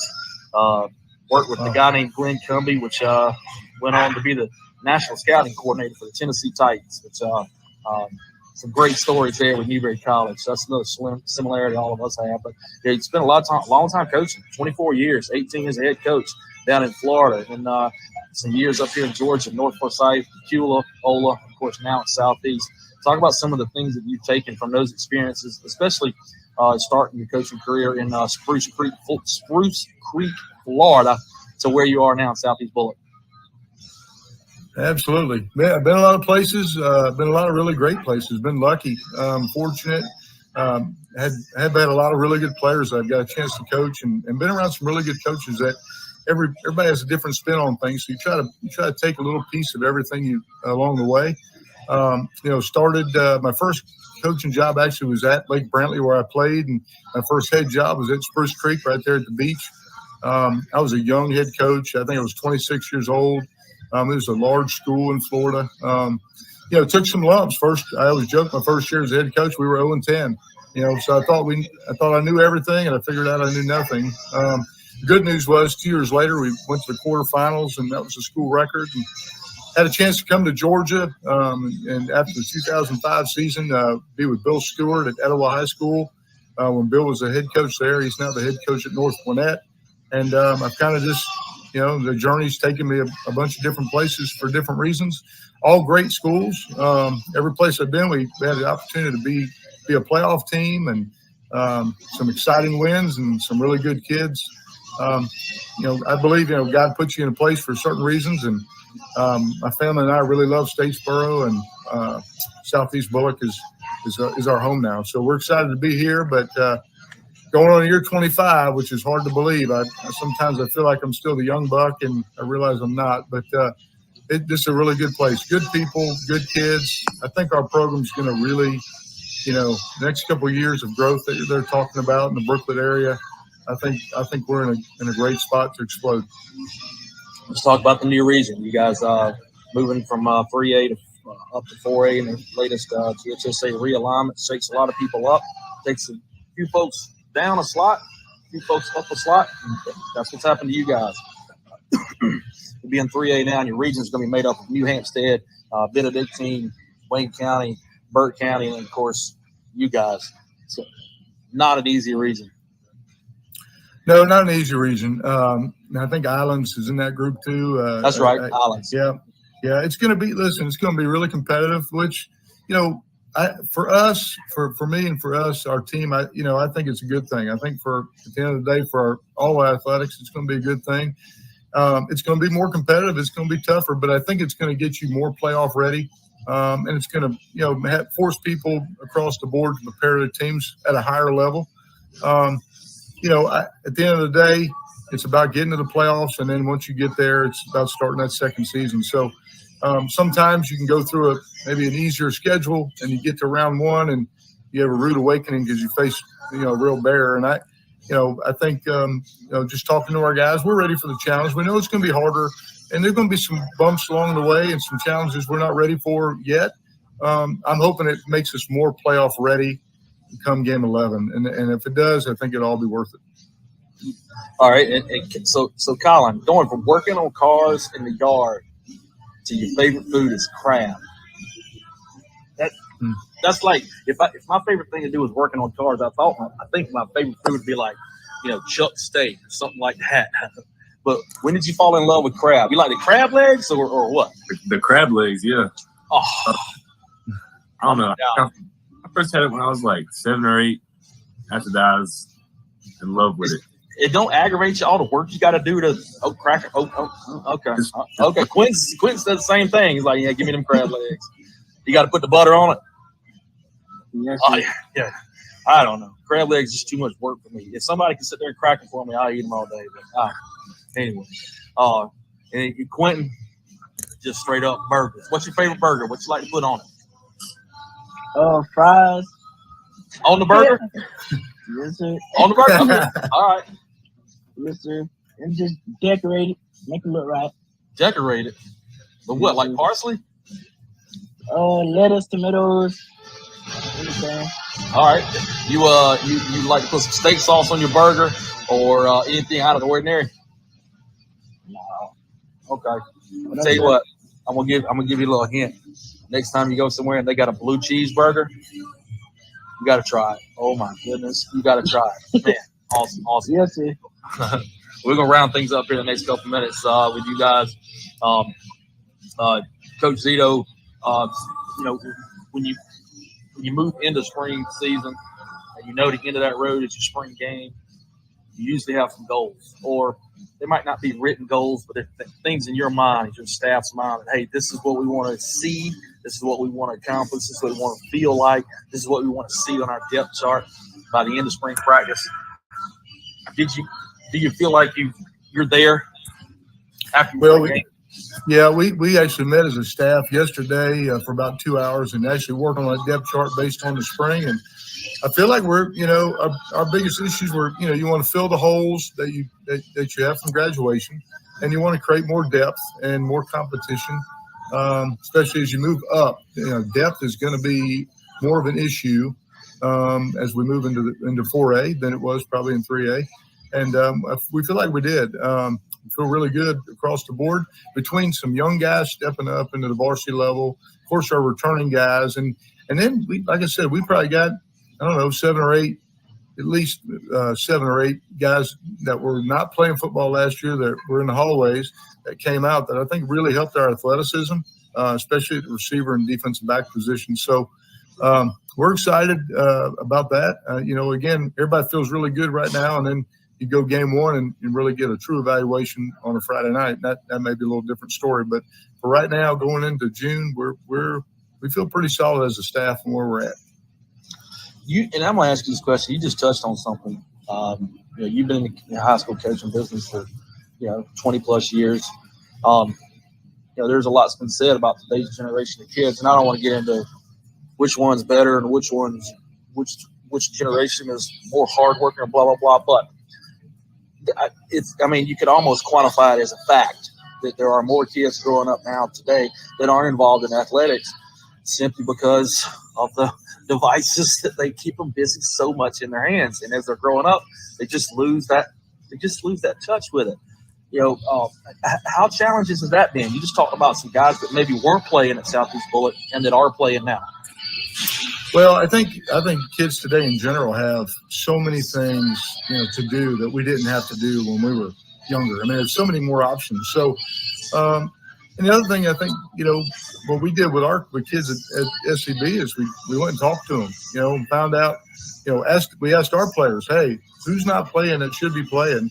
They know better than we do. And then we go have conversations. And sometimes the kid just needs to be asked, hey, you interested in playing some football? And we kind of did that across the board. And you need support from your other sport coaches, your basketball program, your baseball program, your track program. And we got that at SCB, where those guys want those kids to play football. They think it's going to help them be better in their sport, more physical, more disciplined, more accountable. So I think, it starts with recruiting, in hallways. And it didn't hurt the fact that we went 10-2 and won the first playoff game in 48 years. So there's excitement, and we just had to build off that excitement. And the other big thing I'd say is relationships. I think our staff does such a really good job of building relationships with kids. Kids today are not going to play for coaches that they don't respect and don't have a relationship with, and they don't think they don't care about them. And we've tried really hard to build those relationships across the board, and I think that's making a difference a little bit in the kids coming out to play football. All right. Now I promise we're going to round it out in the next couple of minutes with something a little fun. Real quick. I know Colin may have lost connection there, but if he comes back, he comes back. If he doesn't, he doesn't. It doesn't. Thanks, Colin, wherever you are at this point, for joining us. But Quentin, we talk about music now. I'm a big-time music guy, all right? And this, Coach Cito, you're going to get the cheat, and you need to think about this a minute while Quentin figures out what his is. But I'm real big on music, and I like a lot of different types of music, except like old school country. That's about it. I'm pretty eclectic about everything else. But I'm going to ask you, and I did all that talking there, not to talk about me, but to give you a second to think about what would be your favorite walk-up song. What's that song that gets you going, whether it's in the weight room or right before you take the field on a Friday night?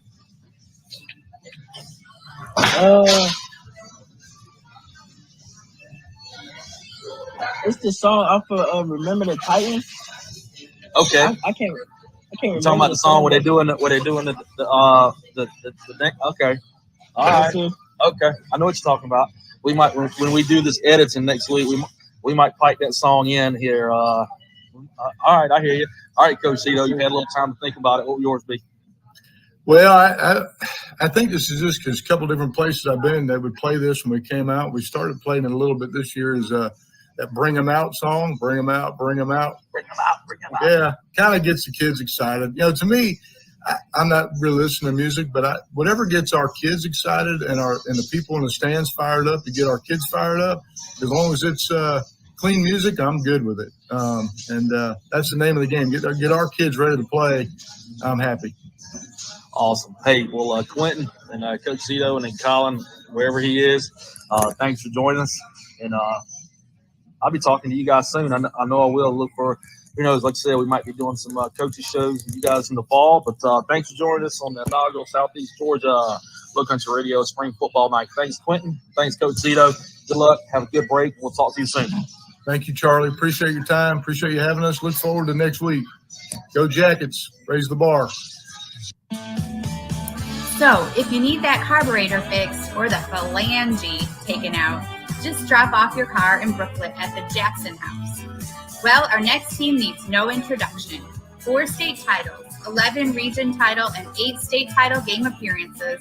We hop in Freddie Howell's Low Country Radio Cessna and head to Southwest Georgia and Packer Nation. No, not the green and yellow version. We're talking about one of the most storied programs in Georgia over the last 4 decades. From the long locks of Cole Holmes to creative dreads of Camille Bonner.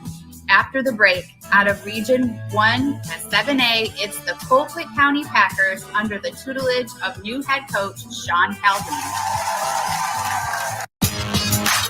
This section of Southeast Georgia Spring Football Media Night is brought to you by the Colquitt County Packers Booster Club under the direction of President Rick Griffin. Go Pack!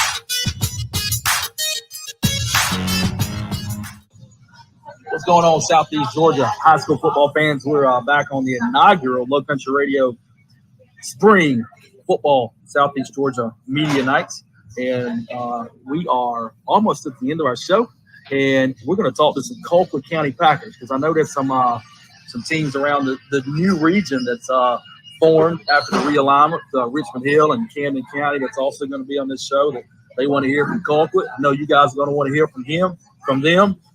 So I wanted to make sure we reached out to all the teams in the region and give everybody an opportunity to put their names and their faces out there and their programs out there. Of course, with a program like Colquitt County, a lot of the big dogs around the state of Georgia,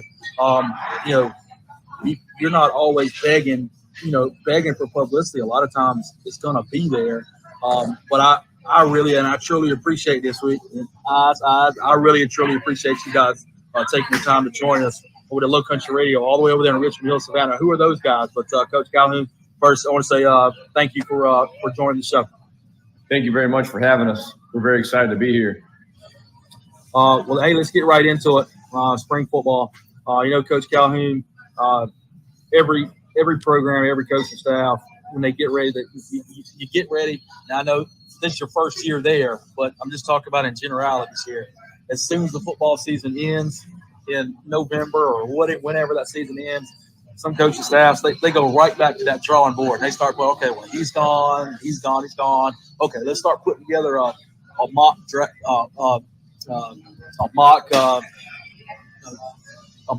depth chart, and then they move into December. They start weight training, and goes, and then they get to spring. But they got a thing in mind. They got this thing in mind. Where do we want to be at the end of this spring practice? Talk about now. I know before we talk about you're coming to Calhoun County. Talk about from let's say. Let me just ask you this: what month did you actually get to Calhoun? I got there and started in January. Okay. All right. So you did have the whole second semester. So when you got there in January, you started looking at things. I mean, obviously, Colquitt County program, great program, 11 region titles, 4 state titles, and four state final games, losses, runner-ups. So you knew all that. But when you started looking at the guys on the ball team, the coaching staff, what kind of goals and things did you have in mind for the end of spring? And then talk about where you think you are. Did you meet those goals in spring practice? I definitely think we met the goals that as a staff, one, we brought in almost a completely new staff. There was a couple holdovers from the staff. So we didn't know the kids. And so, we knew them from watching huddle film. So we moved a couple kids, different positions, and, and you want to create competition and you want to create depth at all your positions. Obviously, you want to have clear-cut starters, and I think we're getting real close, to having 22, bona fide starters. We still got some competition at a couple spots, but, what we try to do in the weight room and then obviously transition to the field in spring practice, I feel like that we accomplished a lot. Obviously, it's good to actually go against somebody in a spring game, and for us to do that against Cairo, and to see our guys, under the lights when it really matters was good. So I think we met a lot of our goals for sure. Kamal, did you grow up there in Colquitt County? Yes, sir. Cole, did you grow up there in Colquitt County? Yes, sir. So you guys know what Packer Nation's all about, right? Yes, sir. Yes, sir. And I love that about high school athletics. I love what the state of Georgia's done. I mean, let's be honest, some coaches are going to cheat. Some programs are going to try to skirt the rules and, undo influence, recruiting, whatever you want to call it. But I love the sanctity of high school sports. I never want to see Georgia go to what Florida has done. They got tired of trying to police it, so they said, "Oh, it's the Wild Wild West. Everybody can do whatever they want to." If Georgia ever does that, then I'm going to stop doing this. I'll do something else. Talk about what it means to you, Kamal, growing up, in Colquitt County and being a member of Packer Nation. He just went off. He'll come back. Okay, go ahead, Kamal. Growing up as I don't know what he's doing. But growing up as a Packer, since a kid, I always, I went to every game. I always wanted to be a Packer, just watching the older guys, And Cole, do you have one of your first memories of being at a game? It was probably that there's a lot of memories. My first memory is we went to the state championship game against Brookwood in 2011. Okay. Were they playing in the Dome then? Yes, sir. Oh, okay. So yeah, talk about a way to get introduced, going to your first game, your team that you're going to eventually be playing on at the Dome for state championship. And then, Coach Calhoun, you're Packer Nation now. you're Packer Nation now.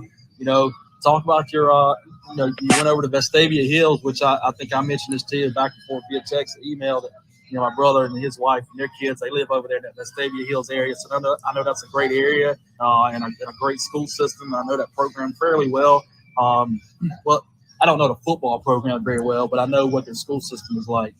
Talk about your time in Vestavia, and I know that had to be difficult to come over to Georgia, even though you've been around these parts a lot. But talk about your time at Vestavia. Yes, sir. So, one, you never know where the good Lord's going to take you. And, us crossing over state lines, me and my wife and our 3 kids, and going to Birmingham was never really in the cards.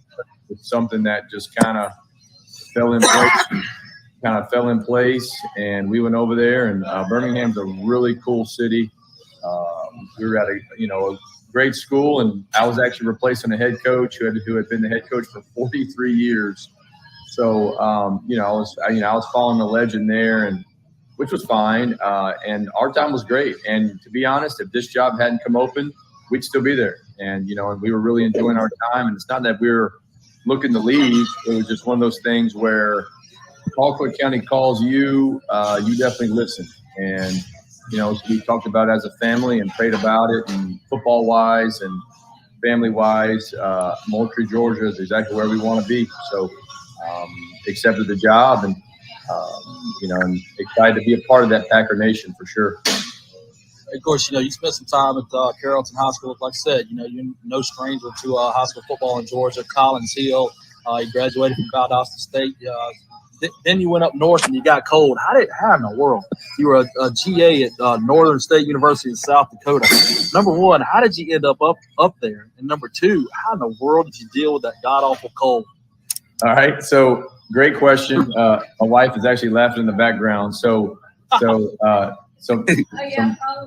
wife is from Aberdeen, South Dakota. So you're in Statesboro. So it'd be like her going to Statesboro High School and going to Georgia Southern. So her high school and college are in the same town. And so a coach that I had in college, he got the head job up there, and I just graduated, and I needed, and I wanted to do my master's and go into coaching. So he called, and I'll never forget it. So I go up there May 1st to visit and to watch their spring game, and they having snow flurries May 1st. And, but, again, you never know why the good Lord's sending you somewhere. And he sent me up there, and I met this beautiful little blonde who was playing volleyball, and that was in 2005. So fast forward 17 years. We got 3 kids, and this year will be year number 13 that we're married. So, but the cold, you don't go outside much. You kind of just stay inside. Yeah, it's kind of like in South Georgia too. You run into people from the north, and they say, "How do you deal with this heat? How do you stand?" I'm like, "Well, don't, man. Just because I live here doesn't mean it's comfortable." Probably the same thing with a lot of those folks, in South Dakota. They're like, "No, it's cold." Now, maybe they can stand it a little bit more. I don't know. So you went up to South Dakota. You got a girlfriend and a wife, and 3 kids. That's a pretty good deal. Yes, sir. It was a trip that was worth it for sure. So talk about your familiarity with high school football in the state of Georgia and how that's going to help the transition. No transition is ever easy, especially going to a program like Colquitt. But how has it aided in that transition? Definitely, just knowing the landscape. I'm from Gwinnett County. Obviously, there's really good football there. Coached at Collins Hill. Actually, what Cole mentioned when Colquitt County played Brookwood in the state championship, Brookwood beat me in the semifinals. So if we had won a game, we'd have been in there up against the Packers. But in 2014 and 15, I was the offensive coordinator here at Colquitt. So so it's kind of coming back, and so I know what this place is about, and and I love it. I want to be at a place that has high expectations.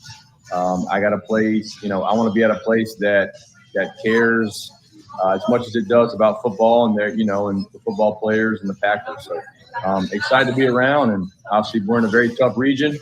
and very tough classification. I think it's probably arguably the best in the nation, and we'll be looking forward to it. In order of cheese sticks. That's how we roll it on football leagues. Yeah. So, and you just mentioned it, and I'm gonna touch on that. Being in a few different states and broadcasting at different levels, from the collegiate level to high school level, knowing a lot of scouts all the way up to Tennessee Titans national scouting coordinator with Glenn Cumby, who I grew up being a longtime family friend of his, and he was the first one that started telling me. We're talking 25 years ago, and he would tell me then. I was living in South Carolina then. He was telling me, Charlie, high school football here in South Carolina is great. High school football in the Southeast is great, but there is nothing like what they do in Georgia. And then I started looking at numbers. He said, Charlie, I got more guys on my NFL roster that play on the Tennessee Titans per capita from the state of Georgia that grew up in the state of Georgia by far, Florida, Texas, and California. So the difference is, and as I've grown through, being around it, correct me if I'm wrong, or what your thoughts on this are. You said the difference is in states like Florida, California, Texas, they've got some phenomenal programs. They've got the cathedrals. He said that they have so many huge areas where there's nothing. And they're just black holes. He said in the state of Georgia, the black holes are like about the size of a thumbtack. You have some, but that's just it. Across the board, even teams that don't make the playoffs are quality football. And that, talk about your thoughts on that. Absolutely. You look at our schedule this year. There's no quote unquote off week, where we know we're pulling the starters, midway or early third quarter, and it's just not. And I think a lot of classifications have that. There's probably always a team, probably one team in every region that's worthy of going to the playoffs. And so you got to play good football every week. Kamal, talk about a couple of guys you guys have to replace on the defensive side of the ball. Hunter Strickland, and then a guy that listed as an athlete, so he played a little bit all over the field. Dexter Polite, some big shoes to fill. Yes, sir. But we got a lot of these guys are actually working. I love it. Okay, I got you. Hey, next time I go back to you, Kamal, you're going to have to yell into that phone a little bit. And then once you start talking, don't move that phone. Make sense? Yes, sir. Cool. Yes, sir. All right, and there you go. Much better. Cole, talk about your role growing in this program in the last couple of years in Colquitt County and what you're looking forward to in the senior year. My role has just really been sophomore year, I was rotational. Junior year, I got a little bit more playing time, still rotational. And then this year, this is starting year, first year starting. But okay. So if you're in the mind of Coach Sean Calhoun and he's picking a couple players to be, on a spring football meeting like this won't be the only thing that you guys are on. You'll have several events during the year where you got guys being interviewed, whether it's before games or after games or coaches shows, whatever. But in the mind of Coach Sean Calhoun, why did he choose Cole to represent Colquitt County in our show? Just work. I don't know. Works hard. All right. Well, tell him why, Sean. Yeah, Cole. When you think of a Packer, and what it means to be a Packer, it's not just on the field. Cole and Kamel, they're what I want all of our players to be. On and off the field, they know how to act in the classroom. They're good students. They do everything they're supposed to do in the weight room. They're on the field. They push each other. They push the other players in the group. And they truly love being here every day. So there wasn't two better kids that I could have on here tonight. A couple big time weapons on offense you got coming back. Nico Pham, 2,100 yards in the air, 262 on the ground, 29 scores. And Charlie Pace, a little over 1,100 yards on the ground and 12 scores. Some big time returning guys. Yes, sir. I think when you have a quarterback, you always have a chance. And we have one that, you know, when you're starting in this region as a sophomore, you're a good player, and he gives us the chance to win, you know. And I mean, he's got the ball in his hands a lot, you know, and there's actually been a little competition at that position, you know, with another quarterback that we have, Amarius Bussey, you know, and they're going at it. And so, you know, they'll be battling that, you know, for the rest of the summer. But Nico brings a lot of experience, you know. Obviously Charlie, you know, throwing the ball is great, but I feel like if you want to win a championship, you got to be able to run the football. And Charlie gives us that home run, you know, that home run edge. And Charlie's committed to Georgia State, and, you know, just having that 1-2 punch in the backfield is great, because Nico can run a little bit too. So, you know, so things break down, he can kind of extend plays with his feet, and he's a 4.0 kid too. So I mean, he's really intelligent, and so I'm definitely glad that both of them are on our team. Well, Charlie is an incredible name, by the way, but I hope that when I'm calling Richmond Hill, Colquitt County, I'm not calling Charlie Pace's name too often. I wish him all the best help in the world, and I hope he runs for 287 yards in 9 games. Just not on that Friday night, but you know, a couple other guys on the defensive side of the ball. We're looking at it right here. You know, we got Julian Harper. Last year he had 39 tackles, 9 tackles for loss, and then Kamel. Now I think I said Kamal a couple times. I got to correct myself. Kamel Byron, 40 tackles last year and a tackle for loss. You know, Kamel, how do you see the defense growing in this offseason heading into next fall? Right now, I feel like our defense is most of everybody there starting is fast, you know. So we get to the ball. That's what you want on defense. You want guys that get to the ball and get the ball the way, take the ball. All right, now Camille, I got to ask you. I hadn't had the problem of what I do with my hair in a long time, but it's been like 25 years, maybe 20 years.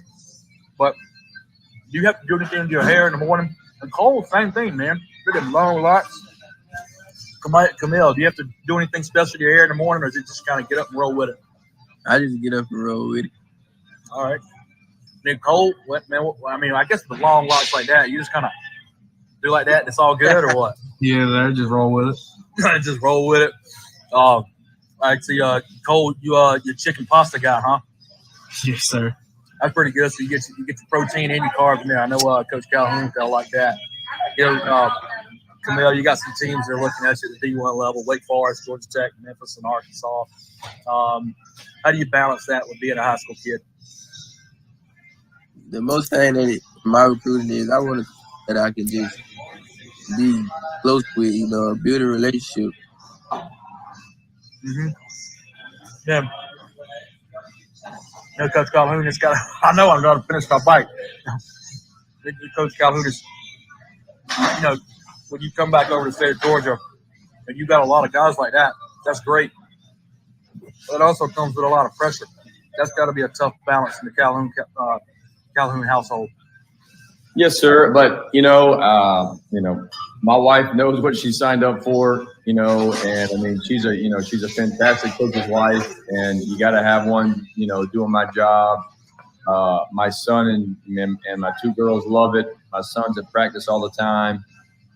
You know, and I think this year can be special for us because we do have some highly recruited kids. You know, Kamel's one, and we spoke of Charlie and some others, but then we just are going to have kids who are maybe a little under the radar. You know, like Cole. You know, I think he's good enough to play in college, and we have a bunch of others. And I think when you kind of mix those two together, and everybody's on one accord, that's when I think great things can happen. And I think we have that blend for sure.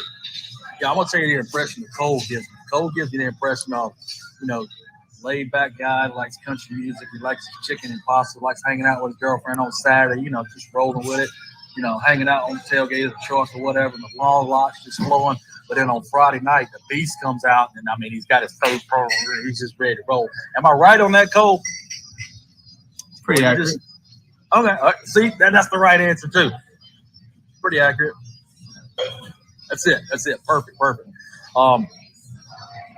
Now wait a minute. Cole, the player that you model your game after. I was trying to study this name this afternoon, Khabib. Did you do this to mess with me, or is this a real person's name? That's the real person's name. Okay, Khabib Nurmagomedov. Is that right? Nurmagomedov. I still struggle with it. Nurmagomedov. Yeah, sir. Okay. Now, is that a football player or not? He's a UFC fighter. Oh, okay. I had to look him up. Okay. Yeah, I was thinking. I was like, what in the world? I didn't have time to Google search and all that. But geez. Okay, so when you talk about him being a UFC fighter and you a player you model your game after, talk about the similarities. Well, he's more of like a grappler, like wrestler. He's kind of relate to O-line play. Just small, like dominate your opponent. Hey, one thing, it's kind of switching gears a little bit, Coach Calhoun. Not too many times you put emphasis on returning special teams players. But you guys got a kid coming back. He's only going to be a sophomore. 50 of 52 PATs. Number one, that says you guys are scoring points. Like I'm eating my cheese sticks here, but 7 of 10 from field goal range. That's a kid that's going to be a Packer for the next 3 years. That's really got a leg. Yes, sir, absolutely. And so we started implementing some special teams, and we talked to our players the importance of it. And we kind of call them game changers, and just how quickly a game can change, one way or the other. And so Fitzgerald coming back, give us a great shot. He's kind of a kicking family, so his brother is a starting kicker at Florida State, and so he kicked for us a couple years back, and they're just they're a kicking family, and so for Brett to be so young, but be so talented is obviously a great asset for us, and we'll definitely use it. It must be a brother thing. They got the same thing going on in Richmond Hill. They've had a long line of great kickers, but just had a kid graduated 2 years ago, Darren Williams' son. But he's starting kicker at Georgia Southern. In fact, he broke the record for the longest first made field goal for a Georgia Southern freshman in history. And now his brother is going to be kicking for Richmond Hill. So it must be a brother thing. Mm-hmm. Talk about your team goals, Kamel. My team goes number one. We want to dominate our region, and number two, make the playoffs and go for a state championship run. Cole, when you think about your senior year, you know that song, "The Boys of Fall." Yeah, sir. Tell us what that means to you. Just the song describes Friday nights perfectly. Yeah, I mean, there's not much better wetter bait.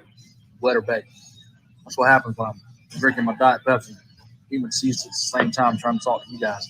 There's not much better way to take care of that description. Coach Calhoun, you got the dead week this week in GHSA. It's about the only time of the year where you're told to take time off. A lot of coaches are kind of doing it now. You gonna be able to do anything during your time off, or are you gonna take time off? Talk about that.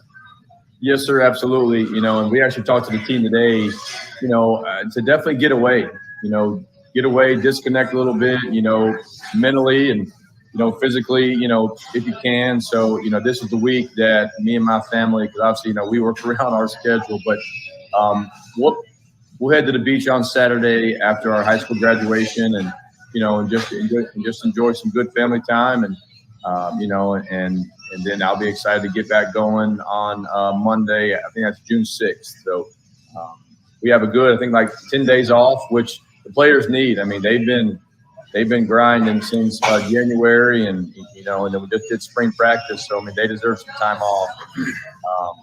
Everybody gets some time off and come on back ready to rock and roll. Kind of round it out in the last few minutes here with a couple fun things, and then I'll let you guys give your message to Packer Nation as we go off on the inaugural Low Country Radio Spring Football Media Nights. But Kamel, Nicole, I want you to think about it real quick. If you had to choose a walk-up song, what would that walk-up song be? I'm gonna give y'all a minute to think about that, and then I'm gonna go to Coach Calhoun with something. He's already thinking. Coach Calhoun, if you had to give your message to Packer Nation Coming into town, being in town for I guess about 5 months now. Tell Packer Nation what your team philosophy is.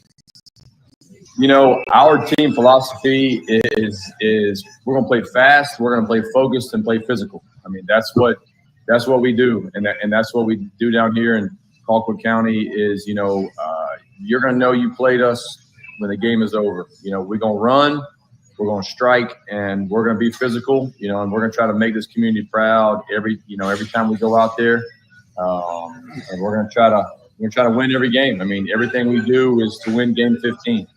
And, so we're going to try to do that. Kamel hit it on the head. And, we have two football goals. It's very simple: win the region and win the state, and so we're going to keep that short and sweet. I think there's a lot that goes into doing both of those. And we're going to do everything we can every day to accomplish both of them.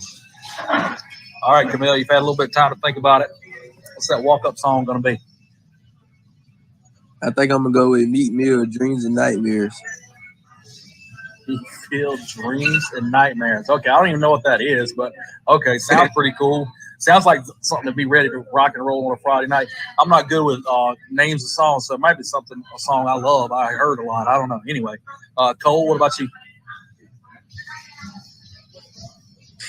I'll go with Meek Mill. I'll go with Lil Dirt, Still Running, Lil Baby, and Lil Dirt, Still Running.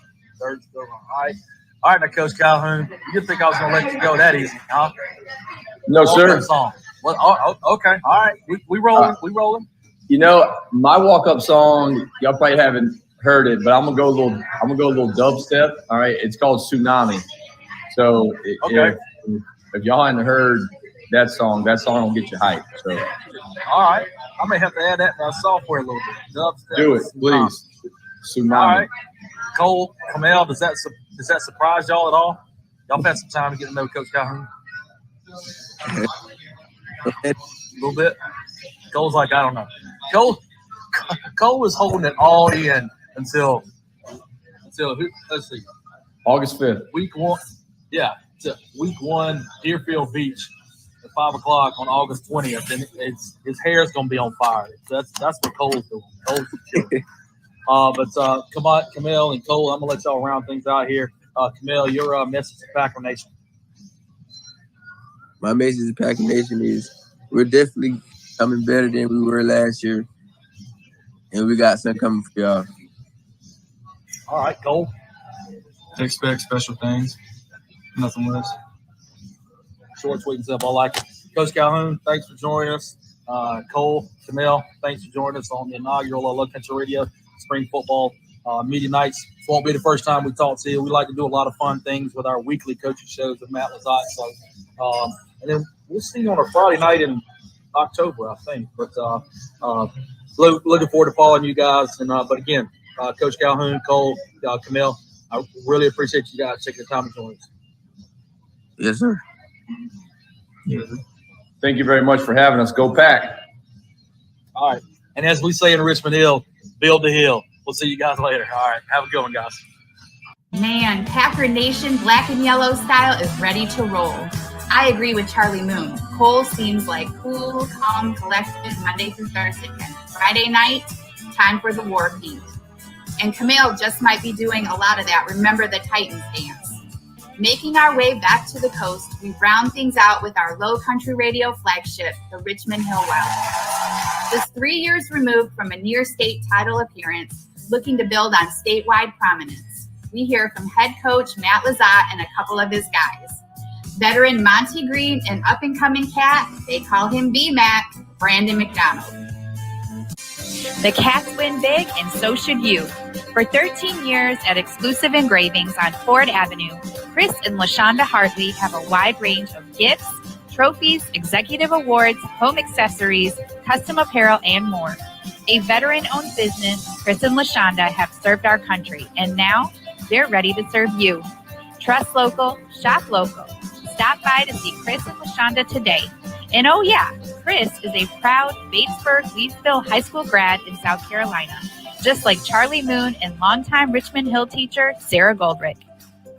I'm hanging out in Buffalo's in Statesboro, Georgia, rocking and rolling, getting ready to prepare some spring football media nights. And our first guests on the line are none other than the Richmond Hill Wildcats. We got Monty Green with us, Brandon McDonough with us, a young buck and an old buck, so to speak, and of course the man at the helm, Coach Zazat. Coach Zazat, I hear whistles in the background. You're telling little kids to get the heck out of the way. Where you at? Man, you're not you're not hurting any kids, are you? No, man. Hey, listen, we got about 160 kids out here at our youth camp, just getting their game on, man. It's coming to an end, but man, what a crowd we've had the last couple of days, and it's super exciting to see all of our future Wildcats out here getting their game on. That's awesome. That's gotta excite you. You've been there a few years now. You're kind of at the stage now where you kind of feel like the program is yours, so to speak. I mean, when you get hired to take on a 6A program at the time or 5A program at the time, 4 or 5 years ago, it's yours as soon as you step in the doors. But you probably feel like now at the point, 4 or 5 years later, you've had a time to get a full group, a full class through, and now it's go time, so to speak. Absolutely, and one of the things, Charlie, is just our players. When the program, it's like you say, when you take it over, yes, on paper it's yours, but the influence that you have over the guys, a lot of times you got to battle the guys that came before you, and that was the one hurdle that we had to get over is how difficult it was to commit these guys to being committed to what the demand is to be competitive at this championship level, and a lot of that tone starts with me. And now I don't have to commit to it as much because our guys are committed to it. These guys that are on the hook with us right now, man, they are dialed in, ready to go. Can't wait to get back to work. But as soon as the players start getting after it, that's when your program's in a good spot. The last couple of years, and I swear to God, I'm not going to be talking about this hopefully next fall at all. But it is something that's got to be a little refreshing. The last 2 years have been marred by COVID this and COVID that, and of course it's still out there, so it's still a concern. But you don't have to worry about waking up on a Monday morning and calling Charlie Moon at Low Country Radio and say, "Hey man, we're still going to play this with." But I just had to give my playbook to a true freshman kid that ain't played quarterback in like 8 years, and we got like 8 varsity guys, but we're gonna go down there and pick a fight anyway. You don't have to worry about that anymore. Is it refreshing now that you're going into to finish up an off season after spring practice, and you're just not gonna have to worry about that anymore? Well, the crazy part about it, Charlie, is that was a Thursday that I called you, and we were about to play the next night. Oh, yeah.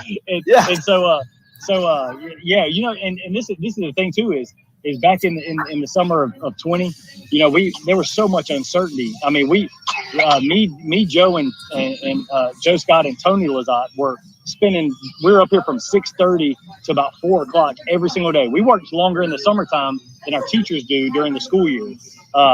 During the summertime, just to make sure that all of our guys could lift because of the regulations, and I think we've wised up a little bit as far as that's concerned with COVID and the precautions that we're taking and the safety measures. I think we've come to figure out what we can and can't do and get away with. But you're right, man. It's a breath of fresh air, and the fact that we're going to be able to get our full time with these guys. You're going to be able to watch them grow and develop, and we're going to be able to watch it in a way that we've never been able to do it before because we're so committed to being here and getting better. We're training differently. It's just going to be an exciting summer for the Wildcats. All right, let's get into a little bit of X's and O's a little bit. A few years ago, of course, we had the miracle run. I wouldn't call it a miracle, but the miracle was the miracle pass at the pylon that Alatina hit and put the daggum game into overtime. That was the miracle because that thing was a dying duck. But anyway, you had that run almost one play away from making the state championship. And then, a couple years ago, a second round loss at Westlake, and then last year, first round loss at Lovejoy. How do you kind of stack up where the Richmond Hill program is as far as what it's viewed around the region and the state versus, say, 5 or 6 years ago? No one knew who we were. It's funny. I was like, hey, I'm taking the job in Richmond Hill, and the guys that did know about it told me that I was stepping into a coaching graveyard, but that was only the guys that knew about it. Like no one else knew about it, and so now I go to the coaching clinics around the state, and our players have made a name for our program. Those guys have gone out, they've competed, and they've been able to compete at a very high level, and they have established themselves as essentially a perennial powerhouse. We're expected to compete for a region championship every time we step on the field. And that's the expectation that we've had here for a few years now. And I tell you, it's been fun. It's been really fun to bring this program out of the ashes and watch these guys commit to it. I mean, I keep on going back, Charlie, I keep on going back to commitment, because that's what it is. It's these guys trusting in what we do, trusting what we're asking them to do, and then committing to getting better at doing it on a daily basis. And that's all you can ask for from a high school coaching standpoint. We don't have scholarships that we can strip from them if they don't listen to us like they can at the next level. But these guys are buying into it, and they can see the benefits of it, and they can see the growth and development that they've had over the last calendar year. That if they do commit to it, they do commit to showing up and giving us their best. The transformation that can take place. Yeah, and I can attest to that. It's pretty cool. When the largest ESPN radio affiliate in the South, 680 Fan out of Atlanta, has their Georgia High School scoreboard show all during high school football season on Friday nights after the games are over. And twice last year, they texted me and said, "Hey, Moon, we got to talk some Richmond Hill football. Will you come on with us tonight?" So it's pretty cool. And when that happens, what you're talking about, it has come to fruition. I'm gonna let Monty jump in here for a second. One of the staples of this Richmond Hill program last few years have been a great offensive line and a great defensive line on both sides of the ball. You've seen time on both sides of the ball. As kind of a guy that's I don't want to say a back seat, but you've been a guy that's been had a lot of playing time on both sides of the ball. But now you're going to be one of the guys on that offensive line. Yes, sir. I mean, yeah. I think it was for the last. Well, I started last year, but I got hurt and it was kind of rough coming back. But I knew what I had to do to be next up and get the job done. But yeah, looking at the guys from before me, they also taught us a lot, like to work hard, and just watching them just let me know that when it's my turn, what to expect and what I have to do. Yeah, and then Brandon, nobody even knows who you are, so you really got a role coming into this year. Yes, sir. What do you think? I mean, how are you going into this offseason feeling about your? I don't want to say new role. I mean, the role on the ball team. Say it again. How do you feel? Or I mean, do you get nervous at all? Thinking, well, wait a minute. I'm gonna be a sophomore next year, and I'm gonna have this role on this Richmond Hill team. What do you think about that? Yeah, sometimes, but I feel I can stand up to the challenge and stuff. Yeah. Oh yeah, I hear you. Well, hey, standing up that challenge, it's gonna hit you real big next year. And Lazat, let's go ahead and get in that schedule in just a couple minutes. The schedule is a beast. I mean, we all know realignment put us up to 7A. We'll be in there with Camden County, Valdosta, Lowndes, and Colquitt County. Colquitt County and Camden County are also going to be part of our spring media nights, recording them later this week. I look forward to talking to Sean Calhoun and one of the legends, Jeff Herron, later this week. But, I mean, you guys get it started with a team that took a huge step forward. Effingham County last year, ended up in the second round. Then you go to Ware County, you got Jenkins. And then, once you talk about the huge event at Glenn Academy, taking on a Baker County team from Florida that made it to a couple state semis in Florida. Yeah. A lot of challenges in that schedule. Well, I tell you, and this is, let's talk about differences in the program. I could schedule whoever I wanted to a couple of years ago, but trying to schedule some local teams, nobody wanted to play us, and so we're like, okay, let's go figure this thing out. Let's go get better. And some pals of mine that I have across the state, able to call them up, and it's going to be difficult, and it's going to be a challenge, and our guys are going to have to answer that challenge because it's going to be a little bit different than everything that we've done in the past. So it's just going to be one of those things that our guys are just going to have to be dialed in and committed to it. And I'm looking forward to it. There's nothing better than than showing up to a game, showing up into a region where we're gonna be picked to lose in our region, just because of the overall history of the program, not the past 3 or 4 years of winning. It's gonna be everybody's gonna look at the overall history of the program and they're gonna say, man, these guys they don't win at all, but they don't realize the team that's gonna show up is gonna be one that's gonna be fiery, competitive, prepared, and we're gonna expect to win. Well, you lose some guys on offense, but you got 6 guys coming back, and one of those, Ty Goldrick, he was saw a little bit of time a couple of years ago, but his big time role was last year. He had over 1,600 yards in the air, 12 touchdowns, 10 picks. Talk about Ty's growth. The biggest thing Ty's done in this offseason is work on his footwork, and he's grown. He's grown as a leader also, but as a player, he's got his overall understanding of what we're asking him to do. He's playing within the system, and he's making some plays. And even in our spring game, he was able to get out of the pocket and make some plays. And Brandon knows all about it, right? Don't you?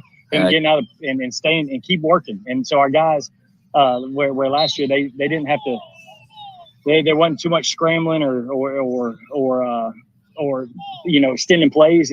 He's able to extend some plays now, and it's really going to open up the doors for some of our guys to make some plays. But the best part about it is our offensive line is a year older, a year more seasoned.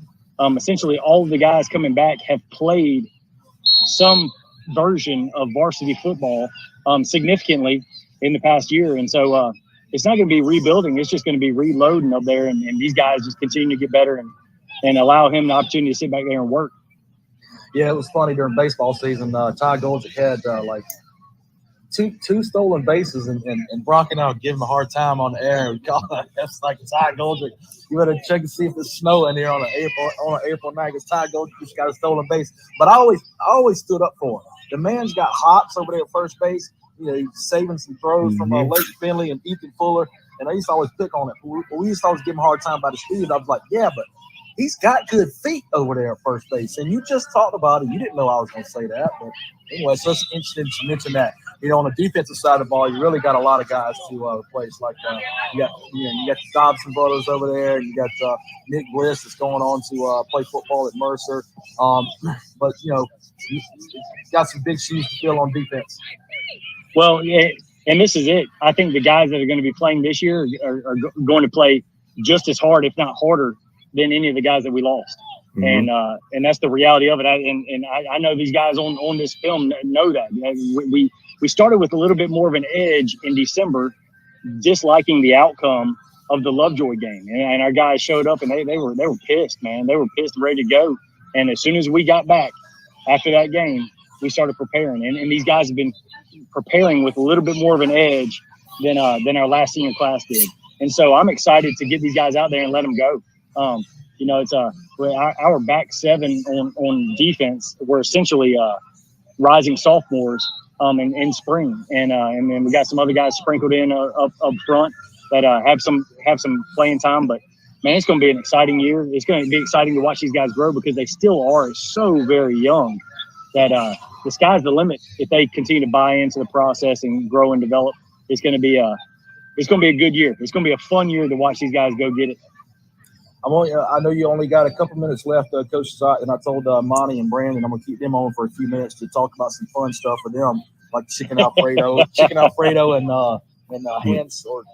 hands-free drawing or whatever. But I noticed you didn't fill in any of the fun stuff on that sheet, so I might have to hit you something here in a second. But anyway, I feel like we're going to have plenty of time in the fall to discuss all that fun stuff. I thought it was just for the players. I didn't know it was for me. I love pizza. It's all good. But I know you're getting ready to go home and pack up, and take a little time off. But if you had any last words for Wildcat Nation. No, I tell you, everybody just buckle up. Everything's been full speed, full tilt here. Everything's been happening behind the scenes. And so if you want to get excited about something in Richmond Hill, get excited about our football program. Get excited about these young men. These two guys are great representation of our overall program. And I tell you, I can't wait to watch this later and see what these guys have to say. But we're excited. They're excited. They're ready to go. And and I just say, just buckle up. It's gonna be a fun year. This place, I'm standing in the stadium right now. I mean, it's packed out with a bunch of kids. But on Friday nights, man, this place is gonna be jacked. It's gonna be exploding. It's gonna be busting out the seams with people, and because people are fired up about some Richmond Hill football. So we're gonna keep going, build the hill. Awesome, man. Hey, enjoy your little bit of vacation you got. Yeah, hey, I count it, man. I'm gonna shut this thing down here for a little bit. We got out of school a week earlier than a lot of folks, and so I'm gonna go shut it down real good before we get cranked up, because told my wife when we get back into the swing of things, I'm gonna see her in December. That's the expectation. Mm-hmm. All right. Talk to you later, Coach. All right. See you guys. All right. See you, Coach. And Brandon and Marty gonna stay with us for a few minutes. Now, both of you guys had pretty much the same favorite meal, chicken Alfredo.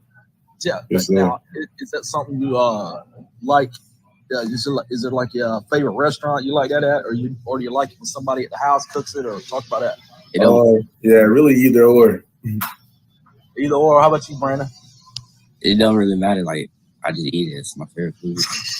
Yeah. It's chicken Alfredo is kind of like pizza. I mean, it's kind of hard to mess up chicken Alfredo unless you put like pineapple in it or something crazy off the wall like that. And Monty, you mentioned something. Hands-free drawing. Talk about that. Was like, say if I'm like bored and I ain't really have nothing to do, I just start drawing. Like, I'll just like look up something that's drawable, or if I think I could draw, I'll just look at it and put it on the paper, and it'll look just like it. Yeah, that's cool. When did you start doing that? Really since I was younger. In like second grade, I won like a drawing competition. Okay, cool. So, And, y'all's movies now, Monty, like Mike. Did you mean like I want to be like Mike, or what was that? This is like, you said what's my favorite movie? Yeah. This is a movie called Like Mike. It's like based on like Michael Jordan. Oh, okay, yeah. So Yes, want to be like Mike. Okay, I got you. I figured that's what it was. And then Batman, Brandon. Yeah, that new Batman movie that came out. Okay, when did that one come out? Like a couple months ago or a week ago. Oh, okay. So it's really neat. And then a couple guys. It's interesting. Both of you guys like to model your games after guys on defense. Brandon, talk about your favorite player, Jalen Ramsey. Say what? Talk about your favorite player, Jalen Ramsey. I like how like when he's in his press phase, and like the way he's like patient with the defenders, like pressing. I like the way he does that. Yeah, that's something a lot of defenders have a hard time learning. They a lot of times, especially guys in the secondary, they want to go out there and make a play every single play, and then they get burnt. Yeah. But you just talked about it. Jalen Ramsey's great because he's patient and he does his job every play, and the plays happen. So that's for a young player, understanding that says a lot. If you go out there trying to pick off every pass, you're gonna be toast more often than not. And Ray Lewis, let's see if I can do it. Did I get it right? Something like that. Ray Lewis. You like you some Ray Lewis, huh? Yes, sir. Now, do you remember him back in his college days? You probably don't remember him because that was before you were born. But have you seen film of him in his college days, or just mainly NFL? Mainly NFL, being on the Ravens. Yeah. I hear you. Well, let's switch gears and let's wrap it up with a little bit of Richmond Hill football here for just a couple minutes, kind of extending what we were talking about with Coach Lazat a little while ago. Sure. And he touched on it, and I want to get y'all's point of view. Well, he and I both touched on it. The view of Richmond Hill football around the region and around the state. 6-7 years ago, I wouldn't say it was a laughing stock. It wasn't embarrassing. It was just like, they're okay, and they got a few pretty good players. They're competitive, but they're not good enough to make a run in the playoffs or to do anything serious, win a region title, anything like that. And all of a sudden, boom, 2019 happens. There's a run, one play away. That's right, one play away from making the state championship. One play. But it was cool that year. I think that the game that put you guys on the map, so to speak, around the state in the region is the win over Valdosta in that third round. And that was one of my most memorable games calling on Low Country Radio or anything. I've been doing this for a little over 20 years. And that was one of my most memorable games. Were either of you guys at that game? Yeah, I was. I was on the sideline. Okay, so you were dressed out? Yes, sir. I was a freshman. Okay. What? Okay. All right. Cool. Brandon, do you remember that game? No, I wasn't there. Okay. All right. Awesome. But that was kind of the game that put you guys on the map. What do you guys think? I mean, do you guys talk about that all now as players? Yeah, that's crazy. We literally talk about it like every day. It was like, what day was it? It was the spring game. The day before the spring game, we were talking about it. And we were saying how Jordan Clark made that play, the last play on the 4th down, and that's what took it there. Yeah. Yeah. When we're recording this now, I can guarantee you on the finished product of this video, there may or may not be the audio highlight of my call from that Jordan Clark comes up and I say something like, and he stops him. I get chills right now. I'm getting chills right now. He stuffed him in the backfield. And that was the play. I mean, and you think about that ball game playing. He was the 3rd rated quarterback in the country, Tate Rodemaker, and they had so many studs in that team. But anyway, that Richmond Hill does not boil down to one win in one night. But that was the game. That was the night kind of put you guys on the map. Brandon, you're kind of a newbie.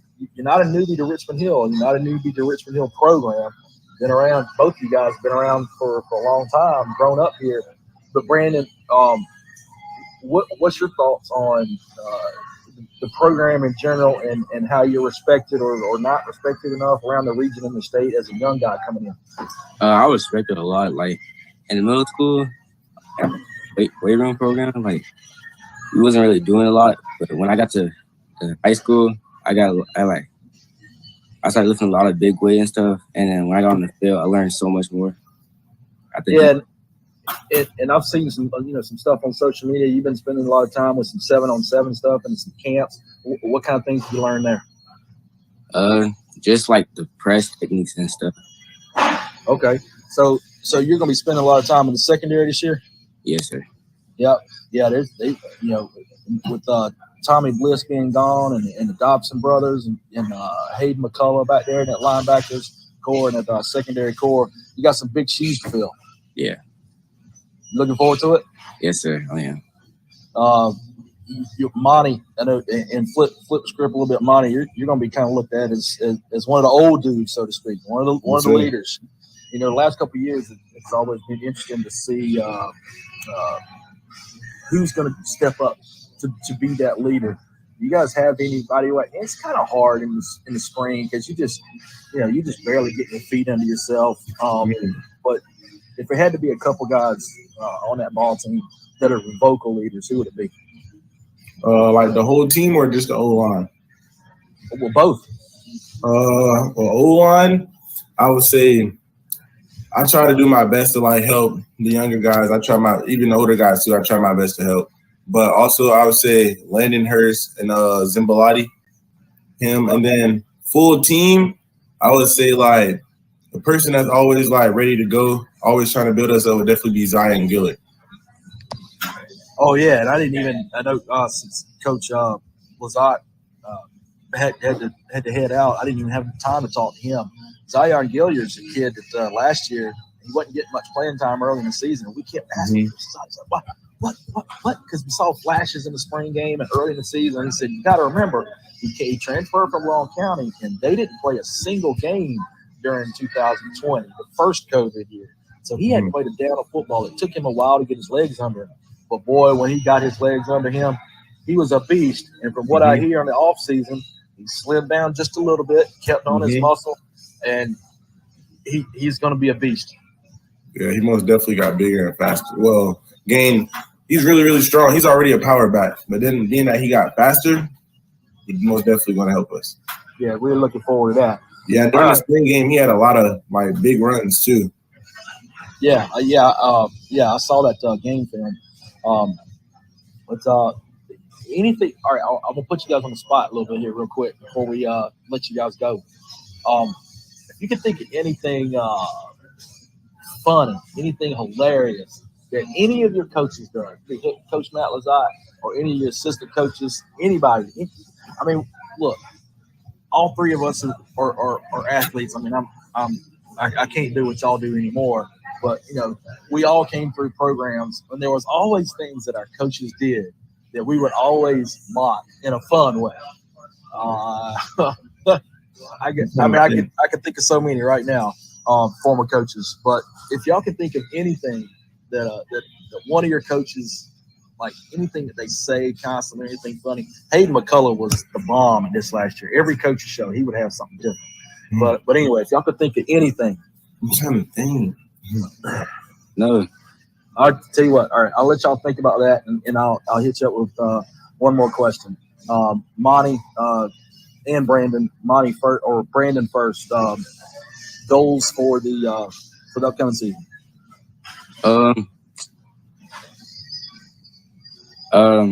Like team goals. I want to make a hope at least 6 deflections for the first region, and at least want 3 interceptions. Okay. What? All right. What about team goals? Team. I want to win every game. All right. I hear you, Monty. Same thing for you. Personal goals, I would say. Really, I just want to. Being that I'm athletic, being that not allow any sacks, and get my name out there more, getting more schools and shit in me, get offers, and then team goals, like he said, I want to win every game and get us a ring my last year. All right, and you guys had a second to think a little bit here. Anything funny? I can remember one of the things Hayden McCullough said last year at the end of the season. Something about Coach Desai getting on the kicker about not Brandon Gilbert, but it might have been Aiden Stein or one of the field goal kickers. About he kept having trouble with his kickoffs in practice, and Desai was like, "All you gotta do is you just gotta kick it. Just kick it there. Just kick the damn ball." Y'all got anything that comes to mind? I'm trying to think. I don't think I have anything. Either. Man, well, I'll tell you what. When the coaches shows start rolling around in the fall, you guys will know ahead of time who's going to be a live guest on air. That's one of the things we always have. So you kind of have to start thinking about that. If somebody says something in practice, does something, you got to, I got to mark that down. But, yes, sir. Anyway, hey, Brandon, Monty, it was good having you guys on. And as we say, build the hill, baby. Yes, sir. Build the hill. Thank you. Thank you. That's a wrap here for the inaugural Southeast Georgia Spring Football Media Night with your hosts, Kimberly Castillo and Charlie Moon. Once again, special thanks to our sponsors, Exclusive Engravings out of Richmond Hill. Out of Brantley County, Hendricks Heating and Air and Hometown Pizza. From Bullitt County, Catalyst Promotions. And a special thanks to the Bradwell Institute Booster Club and the Colquitt County Booster Club. We would like to recognize our guests from tonight's media night, the Brantley County Herons, the Bradwell Institute Tigers, the South Effingham Mustangs, the McIntosh County Academy Buccaneers, the Southeast Bullock Yellow Jackets, the Colquitt County Packers, and from the Hill, your Richmond Hill Wildcats. Again, this is Low Country Radio signing off from Southeast Georgia Spring Football Media Night. Have a great evening, and we'll see you on the gridiron.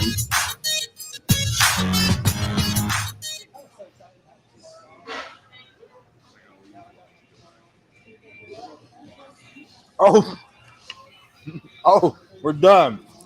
Oh my goodness. I got teriyaki sauce and barbecue sauce all over my face.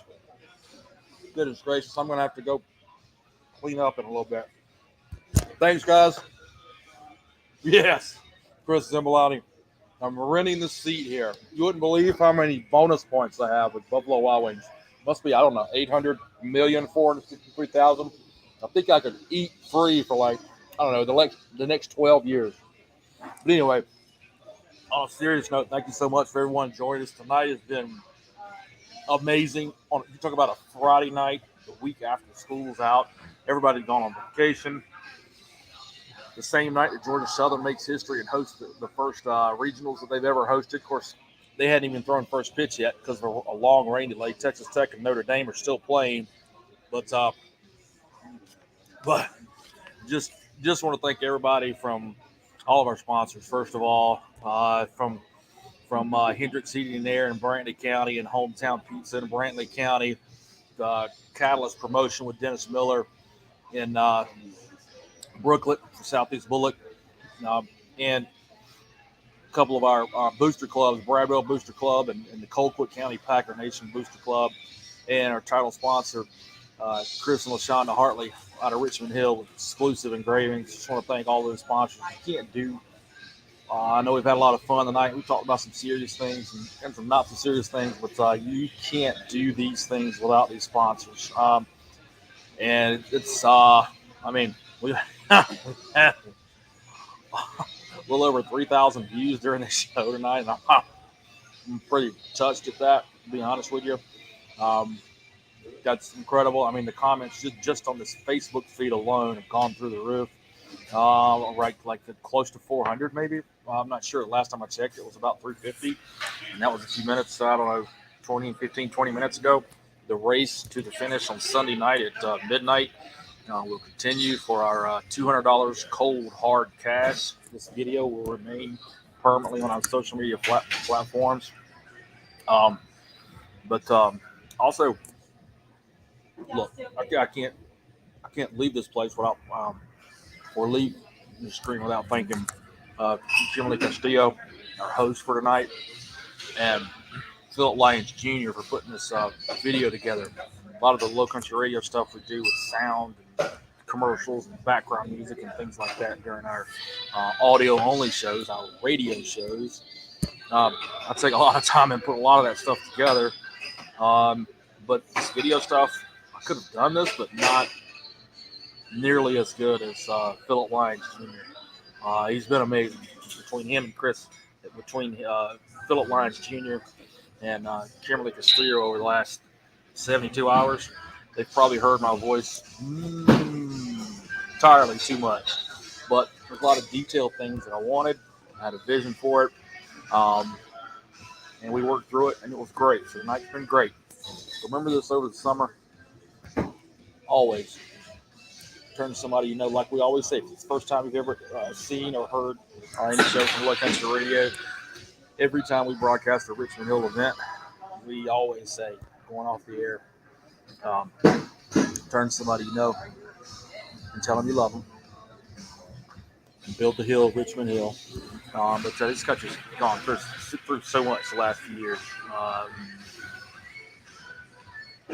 It's just a lot. And our heart goes out to all the kids and their families in Texas that have passed.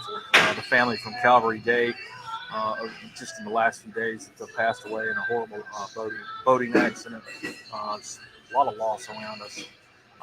But, as we saw here tonight, our future is in great hands. As much as people want to talk about our youth this and our youth this, and I'll be honest, I'm always going to want to say every generation has it a little bit easier than the previous one. So things get tougher. But we saw some young men tonight that if our future is in their hands, we're going to be okay. Hey, guys, I got to go get some sleep. We're getting ready for some vacation on Sunday. But thanks so much to all our folks. Also, the Booster Club presidents that I want to thank really quick before I go off there. I had a list. I want to make sure I include all those guys. Evan County with JT Shelkey, Bradwell with Wendy Davis, Colquitt County with Rick Griffin, Dennis Miller at Southeast Bullock, Richmond Hill with Danny Goldrick. Of course, the Goldricks are a husband and wife combo between him and Sarah. Make an incredible baseball and football Booster Club household marriage combo. And I believe that. Oh, I did mention Southeast Bullock with Dennis Miller. Yes, I did hit them all. So, guys, thanks for joining us tonight. Remember, the voting does go till Sunday, and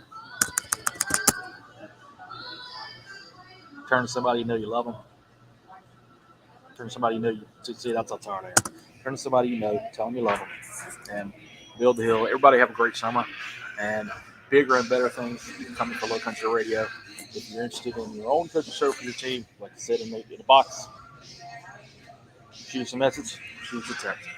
Talk to you soon, guys. Thanks for joining us.